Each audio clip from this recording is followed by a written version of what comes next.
ಶ್ರೀ ಗುರುಬಸವಲಿಂಗಾಯ ನಮಃ. ಎತ್ತಣ ಮಾಮರ ಎತ್ತಣ ಕೋಗಿಲೆ ಎತ್ತಣಿಂದೆತ್ತ ಸಂಬಂಧವಯ್ಯ. ಬೆಟ್ಟದ ಮೇಲಿನ ನೆಲ್ಲಿಯ ಕಾಯಿ ಸಮುದ್ರದೊಳಗಣ ಉಪ್ಪು ಎತ್ತಣಿಂದೆತ್ತ ಸಂಬಂಧವಯ್ಯ. ಗುಹೇಶ್ವರ ಲಿಂಗಕ್ಕೂ ಎನಗೂ ಎತ್ತಣಿಂದೆತ್ತ ಸಂಬಂಧವಯ್ಯ ಗುಹೇಶ್ವರ. ಅನುಭವ ಮಂಟಪದ ಪ್ರಥಮ ಅಧ್ಯಕ್ಷರಾದಂತಹ ಅಲ್ಲಮ ಪ್ರಭುದೇವರ ವಚನದಂತೆ ಈ ದಿನ ನಾವು ಇಲ್ಲಿ ಇರುವಂತಹ ವಿಶಿಷ್ಟ ವ್ಯಕ್ತಿತ್ವದ ಸಾಕಾರ ಮೂರ್ತಿಗಳಾದಂತಹ ಪ್ರೊಫೆಸರ್ ಸಿದ್ದಣ್ಣ ಲಂಗೋಟಿ ರವರು ಬೆಳಗಾವಿ ಜಿಲ್ಲೆಯ ರಾಮದುರ್ಗ ತಾಲೂಕಿನವರು, ನಾವು ಮೈಸೂರಿನವರು. ನಮ್ಮೆಲ್ಲರ ಒಂದು ಸಮಾಗಮ ಈ ಒಂದು ಬಸವ ತತ್ವದಿಂದ ಆಗಿದೆ. ಅಂತಹ ಒಂದು ಬಸವ ತತ್ವವನ್ನ ಹಾಸಿಕೊಂಡು ಹೊದ್ದಿಕೊಂಡು ಪ್ರತಿಯೊಂದು ಜನಮಾನಸಕ್ಕೂ ಕೂಡ ಬಸವ ತತ್ವವನ್ನ ಸಾಹಿತ್ಯದ ಮೂಲಕ ತಮ್ಮ ಭಾಷಣದ ಮೂಲಕ ಪರಿಚಯವನ್ನ ಮಾಡಿಕೊಡುತ್ತಾ ಒಂದು ವಿಶೇಷ ವ್ಯಕ್ತಿತ್ವವಾಗಿ ರೂಪುಗೊಂಡಿರುವಂತಹ ಹಿರಿಯರಾದಂತಹ ಪ್ರೊಫೆಸರ್ ಸಿದ್ದಣ್ಣ ಲಂಗೋಟಿ ರವರ ಒಂದು ಸಂದರ್ಶನವನ್ನ ಮಾಡಿಕೊಡ್ತಾ ಇದ್ದೇನೆ. ವೀಕ್ಷಕ ಬಂಧುಗಳೇ, ಪ್ರೊಫೆಸರ್ ಸಿದ್ದಣ್ಣ ಲಂಗೋಟಿ ಅವರ ಹೆಸರು ಪರಿಚಯ ಇಲ್ಲದಂತಹ ಜನರೇ ಇಲ್ಲ ಅಂತ ನಾನಾದ್ರೂ ಹೇಳ್ತೇನೆ. ಯಾಕಂದ್ರೆ ಈ ದಿನ ನಾವು ಕನ್ನಡ ನಾಡಿನಲ್ಲಿ ಯಾವುದೇ ಶರಣರ ಜಯಂತಿಗಳನ್ನ ಆಚರಣೆ ಮಾಡಬೇಕು ಅಂದ್ರೆ ನಮಗೆ ನವೆಂಬರ್ ತಿಂಗಳಿನಲ್ಲೇ ಯಾವ ಶರಣರ ಜಯಂತಿ ಯಾವ ದಿನದಂದು ಇರುತ್ತದೆ ಅಂತ ಮುಂಚಿತವಾಗಿಯೇ ನಮಗೆ ಒಂದು ಪತ್ರಿಕೆಯನ್ನು ಹಾಕುವುದರ ಮೂಲಕ ತಲುಪಿಸಿಕೊಟ್ಟು ಎಲ್ಲಾ ಶರಣರನ್ನ ಆರಾಧನೆ ಮಾಡೋದಲು ಒಂದು ಅವಕಾಶವನ್ನ ಮಾಡಿಕೊಟ್ಟಿದ್ದಾರೆ. ಅವರ ಒಂದು ಜ್ಞಾನವನ್ನ ಕಟ್ಟಿಕೊಳ್ಳೋದಕ್ಕೆ ನಮ್ಗೆ ಅವಕಾಶ ಮಾಡಿಕೊಟ್ಟಿದ್ದಾರೆ. ಅಂತಹ ಪ್ರೊಫೆಸರ್ ಸಿದ್ದಣ್ಣ ಲಂಗೋಟಿರವರು ಗೌರವ ಸಂಪಾದಕರು, ಬಸವ ಬೆಳಗು ಪತ್ರಿಕೆ, ರಾಮದುರ್ಗ ತಾಲೂಕು, ಬೆಳಗಾವಿ ಜಿಲ್ಲೆ. ಅವರು ನಮ್ಮ ಶರಣು ವಿಶ್ವವಚನ ಫೌಂಡೇಶನ್ನ ಶರಣು ಕುಟೀರಕ್ಕೆ ಬಂದಿದ್ದಾರೆ. ಅವರನ್ನ ನಮ್ಮ ಈ ಒಂದು ಕುಟೀರಕ್ಕೆ ಹೃದಯಪೂರ್ವಕವಾಗಿ ಭಕ್ತಿಪೂರ್ವಕವಾಗಿ ಸ್ವಾಗತವನ್ನ ಕೋರುತ್ತೇನೆ. ಸ್ವಾಗತ ಗುರುಗಳೇ. ಗುರುಗಳೇ, ವಚನ ಸಾಹಿತ್ಯ ಅಂದ ತಕ್ಷಣ ಅನುಭವ ಎರಡೂ ಕೂಡ ಒಂದರಲ್ಲೇ ಬಂದುಬಿಡುತ್ತೆ. ಅಂತಹ ಅನುಭಾವಿಕ ಹಿನ್ನೆಲೆಯಲ್ಲಿ ತಾವು ಅನೇಕ ಶರಣರ ಕೃತಿಗಳನ್ನ ಬರೆಯುವುದರ ಜೊತೆಗೆ ಆ ಒಂದು ಶರಣ ಸಾಹಿತ್ಯವನ್ನ ವಚನ ಸಾಹಿತ್ಯವನ್ನ ಜನಮಾನಸಕ್ಕೆ ತಲುಪಿಸಿದಂತಹ ಮಹಾನ್ ಸಂಶೋಧಕರಾಗ್ಬೋದು, ವ್ಯಕ್ತಿಗಳಾಗ್ಬೋದು, ಅವರೆಲ್ಲರ ಬಗ್ಗೆ ಒಂದು ಬೆಳಕು ಚೆಲ್ಲುವಂತಹ ದೊಡ್ಡ ಕಾರ್ಯವನ್ನ ತಾವು ಮಾಡ್ತಾ ಇದ್ದೀರಾ. ತಮ್ಮ ಈ ಒಂದು ಕಾರ್ಯಕ್ಕೆ ನಾವು ಭಕ್ತಿಪೂರ್ವಕ ಶರಣಾರ್ಥಿಗಳನ್ನ ಅರ್ಪಿಸ್ತೇನೆ ಗುರುಗಳೇ. ಈ ಒಂದು ವಚನ ಸಾಹಿತ್ಯವನ್ನ ಒಪ್ಕೊಳ್ಬೇಕು, ಈ ಒಂದು ವಚನ ಸಾಹಿತ್ಯವನ್ನ ಜನಮಾನಸಕ್ಕೆ ತಲುಪಿಸಬೇಕು ಅನ್ನೋ ಒಂದು ಆಸೆ ನಿಮಗೆ ಯಾವಾಗ ಚಿಗುರೊಡೆಯಿತು ಗುರುಗಳೇ?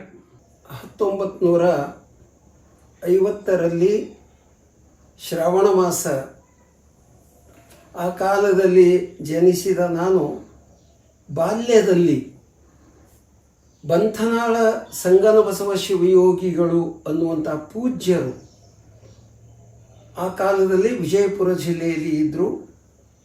ಅವರು ಫಗು ಹಳಕಟ್ಟಿ ಶರಣರ ಒಡನಾಡಿಗಳು. ಜೊತೆಗೆ ಹರ್ಡೇಕರ್ ಮಂಜಪ್ಪನವರು, ಉತ್ತಂಗಿ ಚೆನ್ನಪ್ಪನವರ ಒಡನಾಡಿಗಳಾಗಿದ್ದ ಪೂಜ್ಯ ಬಂಥನಾಳ ಶಿವಯೋಗಿಗಳು ನಾನು ಹುಟ್ಟಿದಾಗ ನಮ್ಮ ಮನೆಗೆ ಬಂದು ನಾಮಕರಣ ಮಾಡಿದಂತಹ ಪೂಜ್ಯರು. ಅವರು ಬಸವಾದಿ ಶರಣರ ಪರಂಪರೆಯ ಅಲ್ಲಮ ಪ್ರಭು ಪೀಠ ಪರಂಪರೆಯ ವಿರಕ್ತ ಮಠದ ಮಠಾಧೀಶರು. ಆ ಪೂಜ್ಯರು ಕನ್ನಡ ನಾಡಿನಲ್ಲಿ ಬಹಳ ದೊಡ್ಡ ಕೆಲಸವನ್ನು ಮಾಡಿದವರು. 770 ಜನ ಅಮರಗಣಗಳ ಸ್ಮರಣಾರ್ಥವಾಗಿ ಇಷ್ಟಲಿಂಗ ಪೂಜಾ ಮಹೋತ್ಸವವನ್ನು ವಿಜಯಪುರದಲ್ಲಿ ಮಾಡಿದವರು. ಯಾಕಂದರೆ ಹಳಕಟ್ಟಿ ಶರಣರು BLD ಸಂಸ್ಥೆಯ ಸಂಸ್ಥಾಪಕರು. 1910ರಲ್ಲಿ BLD ಸಂಸ್ಥೆ, ಶಿಕ್ಷಣ ಸಂಸ್ಥೆ ಪ್ರಾರಂಭವಾಯಿತು. ಆ ಸಂದರ್ಭದಲ್ಲಿ ಹಳಕಟ್ಟಿ ಶರಣರು ಶಿಕ್ಷಣ ಕ್ಷೇತ್ರದ ಜೊತೆಗೆ ವಚನಗಳ ಒಂದು ಸಂಶೋಧನೆ, ಸಂಗ್ರಹ, ಮುದ್ರಣದ ಕಾರ್ಯಕ್ಕಾಗಿ ವಕೀಲಿ ವೃತ್ತಿಯನ್ನೇ ತ್ಯಾಗ ಮಾಡಿ ವಚನ ವೃತ್ತಿಯನ್ನು ಅಂಗವಿಸಿಕೊಂಡವರು ಫಗು ಹಳಕಟ್ಟಿ ಶರಣರು. ಅವರು ಧಾರವಾಡದಲ್ಲಿ ಜನಿಸಿದರೂ ಕೂಡ ಕಾಯಕ ಭೂಮಿಯನ್ನಾಗಿ ಆಯ್ಕೆ ಮಾಡಿಕೊಂಡಿದ್ದು ವಿಜಯಪುರ ಜಿಲ್ಲೆ. ನಾನು ಕೂಡ ಹುಟ್ಟಿನಿಂದ ಬಸವ ಜನ್ಮಭೂಮಿಯಾದ ವಿಜಯಪುರ ಜಿಲ್ಲೆಯಲ್ಲೇ ಹುಟ್ಟಿ ಬೆಳೆದದ್ದು. ಕಾಯಕ ಹಿನ್ನೆಲೆಯಲ್ಲಿ ಬೆಳಗಾವಿ ಜಿಲ್ಲೆಯ ರಾಮದುರ್ಗಕ್ಕೆ ಬಂದು ನೆಲೆಸಿದ್ದು. ಆದರೆ ಬಾಲ್ಯದಲ್ಲಿಯೇ ಬಂಧನಾಳ ಶಿವಯೋಗಿಗಳ ಫಗು ಹಳಕಟ್ಟಿ ಶರಣರ ಸಂಪರ್ಕ ಒಡನಾಟ, ಅದರ ಜೊತೆಗೆ ವಿಜಯಪುರದ ಜ್ಞಾನಯೋಗಾಶ್ರಮದ ಸಿದ್ದೇಶ್ವರ ಸ್ವಾಮಿಗಳ ಪ್ರವಚನವನ್ನು ಕೇಳುವಂತಹ ಒಂದು ಬಾಲ್ಯದಿಂದಲೂ ಆಲಿಸಿಕೊಂಡು ಬಂದಂತಹ ಒಂದು ವ್ಯವಸ್ಥೆಯಲ್ಲಿ ಬೆಳೆದು ಬಂದವರು ನಾವು. ಹೀಗಾಗಿ ಬಾಲ್ಯದಲ್ಲಿಯೇ ವಚನಗಳನ್ನು ಕಂಠಪಾಠ ಮಾಡುವ, ಓದುವ ಮತ್ತು ವಚನಗಳ ಕುರಿತು ಅನುಭವ ಮಾಡುವ ಒಂದು ವ್ಯವಸ್ಥೆ ಪ್ರಾಥಮಿಕ ಶಾಲೆಯ ಹಂತದಲ್ಲಿಯೇ ಪ್ರಾರಂಭ ಆಯ್ತು ಆ ಕಾಲದಲ್ಲಿ. ಹೀಗಾಗಿ ವಚನ ಸಾಹಿತ್ಯ ವಿಜಯಪುರಕ್ಕೆ ಬಂದ ಬಳಿಕ ನಾವು ಡಿಗ್ರಿ ಓದ್ಲಿಕ್ಕೆ ಬಂದಾಗ ಅನೇಕ ಪೂಜ್ಯರ ಸಂಪರ್ಕ ಪ್ರಾರಂಭ ಆಯಿತು. ಆವಾಗ ಧಾರವಾಡದ ನವಕಲ್ಯಾಣ ಮಠದ ಕುಮಾರಸ್ವಾಮಿಗಳು, ಹುಬ್ಬಳ್ಳಿಯೊಳಗೆ ಗುರುಬಸವ ಮಂಟಪ ಅಂತ ಒಂದು ಸಂಸ್ಥೆ ಪ್ರಾರಂಭ ಆಗಿತ್ತು. ಆ ಸಂಸ್ಥೆಯ ಶರಣಜೀವಿಗಳ ಸಂಪರ್ಕ ಒಡನಾಟ ನಮಗೆ ಯೌವನದಲ್ಲಿಯೇ ಬಂತು, ವಿದ್ಯಾರ್ಥಿ ಜೀವನದಲ್ಲಿ. ಹೀಗಾಗಿ ಬಸವಾದಿ ಶರಣರ ವಚನಗಳ ಕುರಿತು ಸರಿಯಾದ ರೀತಿಯಲ್ಲಿ ಅನುಭವ, ಆಲಿಸುವ, ಕೇಳುವ ಒಂದು ಅವಕಾಶ ಸಿಕ್ಕಿದ್ದಕ್ಕೆ ವಚನಗಳ ಅಭಿರುಚಿ ಪ್ರಾರಂಭ ಆಯಿತು. ಮೂಲತಃ ನಾನು BSc ವಿದ್ಯಾರ್ಥಿ, ವಿಜ್ಞಾನದ ವಿದ್ಯಾರ್ಥಿಯಾಗಿದ್ದ ನಮ್ಮೊಳಗೆ ವಚನ ಸಾಹಿತ್ಯದ ತತ್ವಜ್ಞಾನವನ್ನು ತುಂಬಿ ವಚನ ಸಾಹಿತ್ಯದ ಕುರಿತಿಯ ಅಧ್ಯಯನಕ್ಕೆ ಪ್ರೇರಣೆ ಕೊಟ್ಟವರು ನಮ್ಮ ವಿಜಯಪುರ ಜ್ಞಾನಯೋಗಾಶ್ರಮದ ಸಿದ್ದೇಶ್ವರ ಸ್ವಾಮಿಗಳು. ಅದೇ ಕಾಲಕ್ಕೆ ಪೂಜ್ಯ ಲಿಂಗಾನಂದ ಸ್ವಾಮಿಗಳು ವಿಜಯಪುರಕ್ಕೆ ಬಂದು ಅಲ್ಲಿ ಬಸವ ತತ್ವ ಪ್ರವಚನ ಮಾಡಿದ್ರು. ನಮ್ಮ ಆಶ್ರಮದಲ್ಲಿಯೇ ಅವರು ಇರ್ತಿದ್ರು. 2-3 ತಿಂಗಳು ಅವರ ಬಸವ ತತ್ವ ಪ್ರವಚನ ಕೇಳಿ ವೇದಾಂತದ ತಳಹದಿಯಲ್ಲಿ ಅಧ್ಯಯನ ಮಾಡ್ತಾ ಇದ್ದಂಥ ನಮ್ಮ ವಿದ್ಯಾರ್ಥಿಗಳಿಗೆ ಬಸವಾದಿ ಶರಣರ ವಚನ ಸಿದ್ಧಾಂತವನ್ನು ಪರಿಚಯಿಸಿದ್ದೇ ನಮಗೆ ಸಂಪೂರ್ಣವಾಗಿ ಲಿಂಗಾನಂದ ಸ್ವಾಮಿಗಳು. ಹೀಗಾಗಿ ವಿಜ್ಞಾನದ ವಿದ್ಯಾರ್ಥಿಯಾಗಿದ್ದ ನಾವು ತತ್ವಜ್ಞಾನದ ಕಡೆಗೆ ಬಂದು ಕರ್ನಾಟಕ ವಿಶ್ವವಿದ್ಯಾಲಯದಲ್ಲಿ MA ತತ್ವಜ್ಞಾನ ಓದುವ ಒಂದು ಅವಕಾಶ ಸಿಕ್ತು. ಹೀಗೆ ಸಿಕ್ಕಿದ್ದಕ್ಕೆ ವಚನಗಳನ್ನು ವೈಜ್ಞಾನಿಕ ತಳಹದಿಯ ಮೇಲೆ ತಾತ್ವಿಕ ಚಿಂತನದ ಮೂಲಕ ವಚನಗಳನ್ನು ಚಿಂತನೆ ಮಾಡುವ ಒಂದು ಅವಕಾಶ ಸಹಜವಾಗಿಯೇ ವಿದ್ಯಾರ್ಥಿ ಜೀವನದಿಂದ ಬೆಳೆದು ಬಂತು. ಅದರ ಜೊತೆಗೆ ತತ್ವಜ್ಞಾನ, ಪಾಶ್ಚಿಮಾತ್ಯ ತತ್ವಜ್ಞಾನ, ಭಾರತೀಯ ತತ್ವಜ್ಞಾನ, ಜೊತೆಗೆ ಜಾಗತಿಕ ಧರ್ಮಗಳನ್ನು ಅಧ್ಯಯನ ಮಾಡುವ, ಅದನ್ನು ಬೋಧಿಸುವ ಅವಕಾಶವೂ ಕೂಡ ಸಿಕ್ಕಿದ್ದರಿಂದ ಬಸವಾದಿ ಶರಣರ ವಚನಗಳು ಜಾಗತಿಕ ಮಟ್ಟದಲ್ಲಿ ಬಹಳ ಅಮೂಲ್ಯವಾದ ವಿಶ್ವ ಸಂದೇಶವನ್ನು ಕೊಡ್ತಾವೆ ಅನ್ನುವಂತಹ ಪ್ರಜ್ಞೆ ಒಡಮೂಡ್ತಾ ಬಂತು. ಆ ದಿಶೆಯೊಳಗೆ ವಚನ ಅನ್ನುವಂತಹದ್ದು ಶಬ್ದ ಬಹಳ ಅದ್ಭುತವಾದ ಪದ. ಅದು ಇಲ್ಲಿ ಮೈಸೂರಿಗೆ ಬಂದಾಗ ನಮ್ಮ ತಾವು ಏನು ಒಂದು ವಿಶ್ವ ವಚನ ಫೌಂಡೇಶನ್ ಪ್ರಾರಂಭಿಸಿದಿರಿ. ಈ ಹೆಸರು ನಾವು ಅನೇಕ ದಿನಗಳಿಂದ ಕೇಳ್ಕೊಂತ ಬಂದಿದ್ದೆ. ಅದರ ಸ್ವತಃ ತಮ್ಮ ಕಾರ್ಯಕ್ಷೇತ್ರವನ್ನು ನೋಡುವ, ತಮ್ಮನ್ನು ದರ್ಶನ ಮಾಡುವಂಥ ಒಂದು ಅವಕಾಶ ಇವತ್ತು ಒದಗಿ ಬಂತು. ವಚನ ಬಹಳ ಸುಂದರವಾದ ಶಬ್ದ ರೀ. 3 ಅಕ್ಷರಗಳ ಒಂದು ಪದವಾಗಿದ್ದರೂ ಕೂಡ ಇಡೀ ಬಸವಾದಿ ಶರಣರ 770 ಜನ ಶರಣ ಶರಣೆಯರ ಒಟ್ಟು ಅನುಭವದ ಒಂದು ಪ್ರತೀಕವೇ ವಚನ. ಅನ್ನೋದು ನಾವು ತತ್ವಜ್ಞಾನದ ಹಿನ್ನೆಲೆಯಲ್ಲಿ ಅರ್ಥ ಮಾಡ್ಕೊಂತೇವೆ. ಅಂದ್ರೆ ವಚಿಸು, ಚ ಅಂದ್ರೆ ಚರಿಸು, ನ ಅಂದ್ರೆ ನಯನಿಸು. ನಾವು ತತ್ವಜ್ಞಾನದೊಳಗೆ ಫಿಲಾಸಫಿ, ಮೆಟಾಫಿಸಿಕ್ಸ್ ಆ್ಯಂಡ್ ಮಿಸ್ಟಿಸಿಸಮ್ ಅಂತ 3 ಪದಗಳನ್ನು ಬಳಸ್ತೇವೆ. ಜಾಗತಿಕ ತತ್ವಜ್ಞಾನದೊಳಗೆ ಈ 3 ಪದಗಳು ಬಳಕೆ ಇದ್ದಾವೆ. ಈ ನಮ್ಮ ವಚನ ಅನ್ನುವ 3 ಅಕ್ಷರದೊಳಗೆ 3 ದಾರ್ಶನಿಕ ನಿಲುವುಗಳಿದ್ದಾವೆ. ಅನ್ನೋದು ವಚಿಸು. ಏನನ್ನು ವಚಿಸಬೇಕು? ತತ್ವವನ್ನು ಮಾತ್ರ ನಾವು ವಚಿಸಬೇಕು. ಅದಕ್ಕೆ ನಮ್ಮ ಅನ್ನೋದು ಫಿಲಾಸಫಿ, ತತ್ವ. ಯಾವ ತತ್ವ? ಅಷ್ಟಾವರಣ ತತ್ವಗಳು. ಜೊತೆಗೆ ಚರಿಸೋದು ಏನನ್ನ?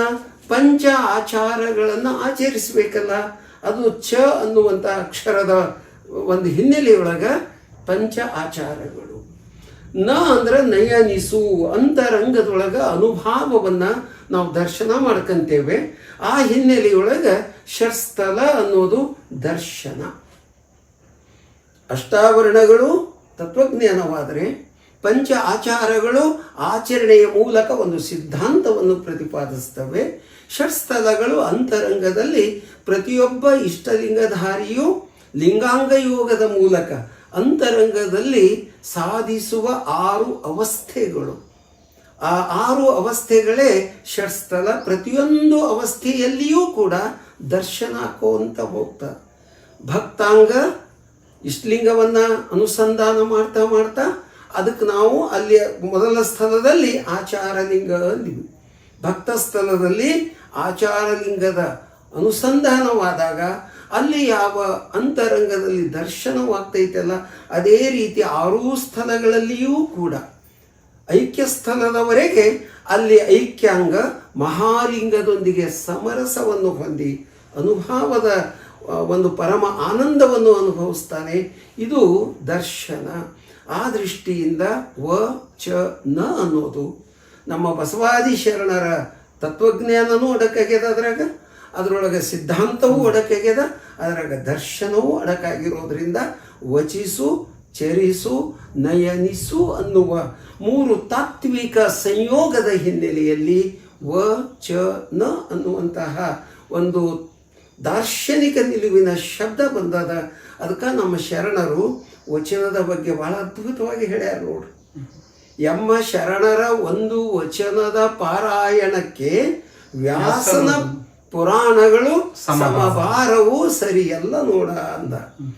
ಅಂತ ಒಂದು ಅನುಭವದ ನಿಲುವಿನಲ್ಲಿರುವಂತಹ ಅದರ ದರ್ಶನವನ್ನೇ ಕೊಡುವಂತಹ ಶಬ್ದ ವಚನ ಅನ್ನೋದು. ಆ ವಚನ ಪದವನ್ನೇ ನಿಮ್ಮ ಫೌಂಡೇಶನ್ಕ್ಕೆ ಆಧಾರವಾಗಿ ಇಟ್ಕೊಂಡಿದ್ದೀರಲ್ಲ, ಅದು ನಿಜಕ್ಕೂ ಕೂಡ ಅದು ತಾತ್ವಿಕ ಸೈದ್ಧಾಂತಿಕ ದಾರ್ಶನಿಕ ನಿಲುವನ್ನು ನೀವು ಅದನ್ನು ಅರಿತು ಅಂಗವಿಸಿಕೊಂಡು ಆ ಶಬ್ದದ ಬಳಕೆ ಮಾಡಿರಿ ಅಂತ ನಮಗನ್ನಿಸ್ತದ. ಆ ದಿಶೆಯೊಳಗೆ ಮೈಸೂರು ಪ್ರಾಂತದಲ್ಲಿ ಅಂದಿನ ಕಾಲದಲ್ಲಿ ಬ್ರಿಟಿಷರ ಆಡಳಿತ ಕಾಲದಲ್ಲಿ 16 ವಿಭಾಗಗಳಲ್ಲಿ ಇದ್ದಂತಹ ಈ ವ್ಯವಸ್ಥೆ ಇಂದು 1956 ನವೆಂಬರ್ 1 ಕನ್ನಡ ಮಾತನಾಡುವ ಎಲ್ಲ ಭೂಪ್ರದೇಶಗಳು ಒಂದಾಗಿ ಏಕೀಕರಣಗೊಂಡು ಏನು ಒಂದು ಅಖಂಡ ಕರ್ನಾಟಕದ ಒಂದು ಕಲ್ಪನೆ ಮೂಡಿ ಬಂತಲ್ಲ, ಆ ಹಿನ್ನೆಲೆಯೊಳಗೆ ಇವತ್ತು ಮೈಸೂರು ಪ್ರಾಂತದಲ್ಲಿ ವಚನ ಸಾಹಿತ್ಯದ ಒಂದು ಪ್ರಸಾರ, ಅದರ ಒಂದು ಬೆಳವಣಿಗೆ ತುಂಬ ಕಡಿಮೆ ಇತ್ತು ಮುಂಚೆ.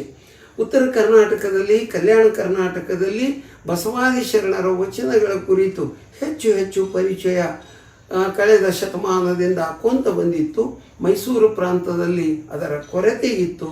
ಆ ಕೊರತೆಯನ್ನು ನಮ್ಮ ದೇವನೂರು ಗುರುಮಲ್ಲೇಶ್ವರರು ಈ ಪ್ರಾಂತದಲ್ಲಿ ಬಂದು ಬಸವಾದಿ ಶರಣರ ತತ್ವವನ್ನು ತಮ್ಮ ಆಚರಣೆಯ ಮೂಲಕ ಈ ಪ್ರಾಂತದಲ್ಲಿ ಅವರು ಪ್ರಸಾರ ಮಾಡಿದ್ದು ನಾವು ನೋಡ್ತಾ ಇದ್ದೀವಿ. ಅದೇ ರೀತಿಯೊಳಗೆ ಇವತ್ತು ಈ 21ನೇ ಶತಮಾನದೊಳಗೆ ತಾವು ಶರಣ ದಂಪತಿಗಳು ಇಲ್ಲೇನು ಒಂದು ವಚನ ಫೌಂಡೇಶನದ ಮೂಲಕ, ವಿಶ್ವವಚನ ಫೌಂಡೇಶನ್ದ ಮೂಲಕ ಕಾರ್ಯವನ್ನು ಮಾಡ್ತಾ ಇದ್ದೀರಿ. ಇದು ಬಹಳ ಸೂಕ್ತ ಅಂತ ಅನಿಸಿ ತಮ್ಮ ದರ್ಶನ ಮಾಡ್ಕೊಳ್ಬೇಕು ಅಂತ ಇಲ್ಲಿಗೆ ಬಂದಿವೆ ಹೊರತು ಇಲ್ಲಿ ಶರಣರ ಕುರಿತು ಅನುಭವ ಮಾಡಲಿಕ್ಕಾಗಲಿ ಮಾತನಾಡಲಿಕ್ಕಾಗಲಿ ಅಲ್ಲ ಅಂತ ನನಗೆ ಅನಿಸ್ತದೆ. ಧನ್ಯವಾದಗಳು ಗುರುಗಳೇ. ಬೆಳೆಯುವ ಸಿರಿ ಮೊಳಕೆಯಲ್ಲಿಯೇ ಅಂತ ಹೇಳ್ತಾರೆ. ನೀವು ಬಾಲ್ಯದಲ್ಲಿಯೇ ವಚನ ಸಾಹಿತ್ಯವನ್ನ ಹಪ್ಪಿಕೊಂಡು ಗುರುಗಳಿಂದ ಒಂದು ಮಾರ್ಗದರ್ಶನವನ್ನ ಪಡೆದು ಬಾಲ್ಯದಿಂದಲೇ ವಚನ ಸಾಹಿತ್ಯದ ಒಂದು ರುಚಿ, ಒಂದು ಸವಿ ನಿಮಗೆ ಬಂದಿದೆ. ಅದಕ್ಕೆ ಬಸವಣ್ಣವರ ಒಂದು ವಚನವೂ ಕೂಡ ಅದನ್ನ ಎತ್ತಿ ಹಿಡಿಯುತ್ತೆ. ನರೆ ಕೆನ್ನೆಗೆ ತೆರಗಲ್ಲಕ್ಕೆ ಶರೀರ ಗೂಡು ಹೋಗದ ಮುನ್ನ, ಹಲ್ಲು ಹೋಗಿ ಬೆನ್ನು ಬಾಗಿ ಅನ್ಯರಿಗೆ ಹಂಗಾಗದ ಮುನ್ನ, ಕಾಲ ಮೇಲೆ ಕೈಯ ನೂರಿ ಕೋಲು ಹಿಡಿಯದ ಮುನ್ನ, ಮುಪ್ಪಿಂದೊಪ್ಪ ಒಳಿಯದ ಮುನ್ನ, ಮೃತ್ಯು ಮುಟ್ಟದ ಮುನ್ನ ಪೂಜಿಸು ಕೂಡಲ ಸಂಗಮ ದೇವನ ಅಂತ ಹೇಳ್ತಾರೆ. ಆ ರೀತಿ ನಿಮಗೆ ಬಾಲ್ಯದಲ್ಲಿಯೇ ನಿಮಗೆ ಒಂದು ವಿಶೇಷವಾದಂತಹ ಪ್ರಭೆ ಉಂಟಾಗಿದೆ.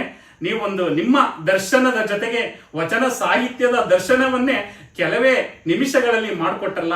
ನಿಮ್ಮ ಒಂದು ಸಾಧನೆ ನಿಜವಾಗ್ಲೂ ಕೂಡ ತುಂಬಾ ಮೆಚ್ಚತಕ್ಕಂಥದ್ದು, ಅದನ್ನು ನಾವು ಆಚರಿಸತಕ್ಕಂಥದ್ದು ಅಂತ ಹೇಳ್ತಾ, ಈಗ ಈ ಒಂದು ಶರಣರ ಜಯಂತಿಗಳನ್ನೇ ಆಚರಣೆ ಮಾಡೋದು ತುಂಬಾ ಕಡಿಮೆ ಆಗಿತ್ತು ಗುರುಗಳೇ.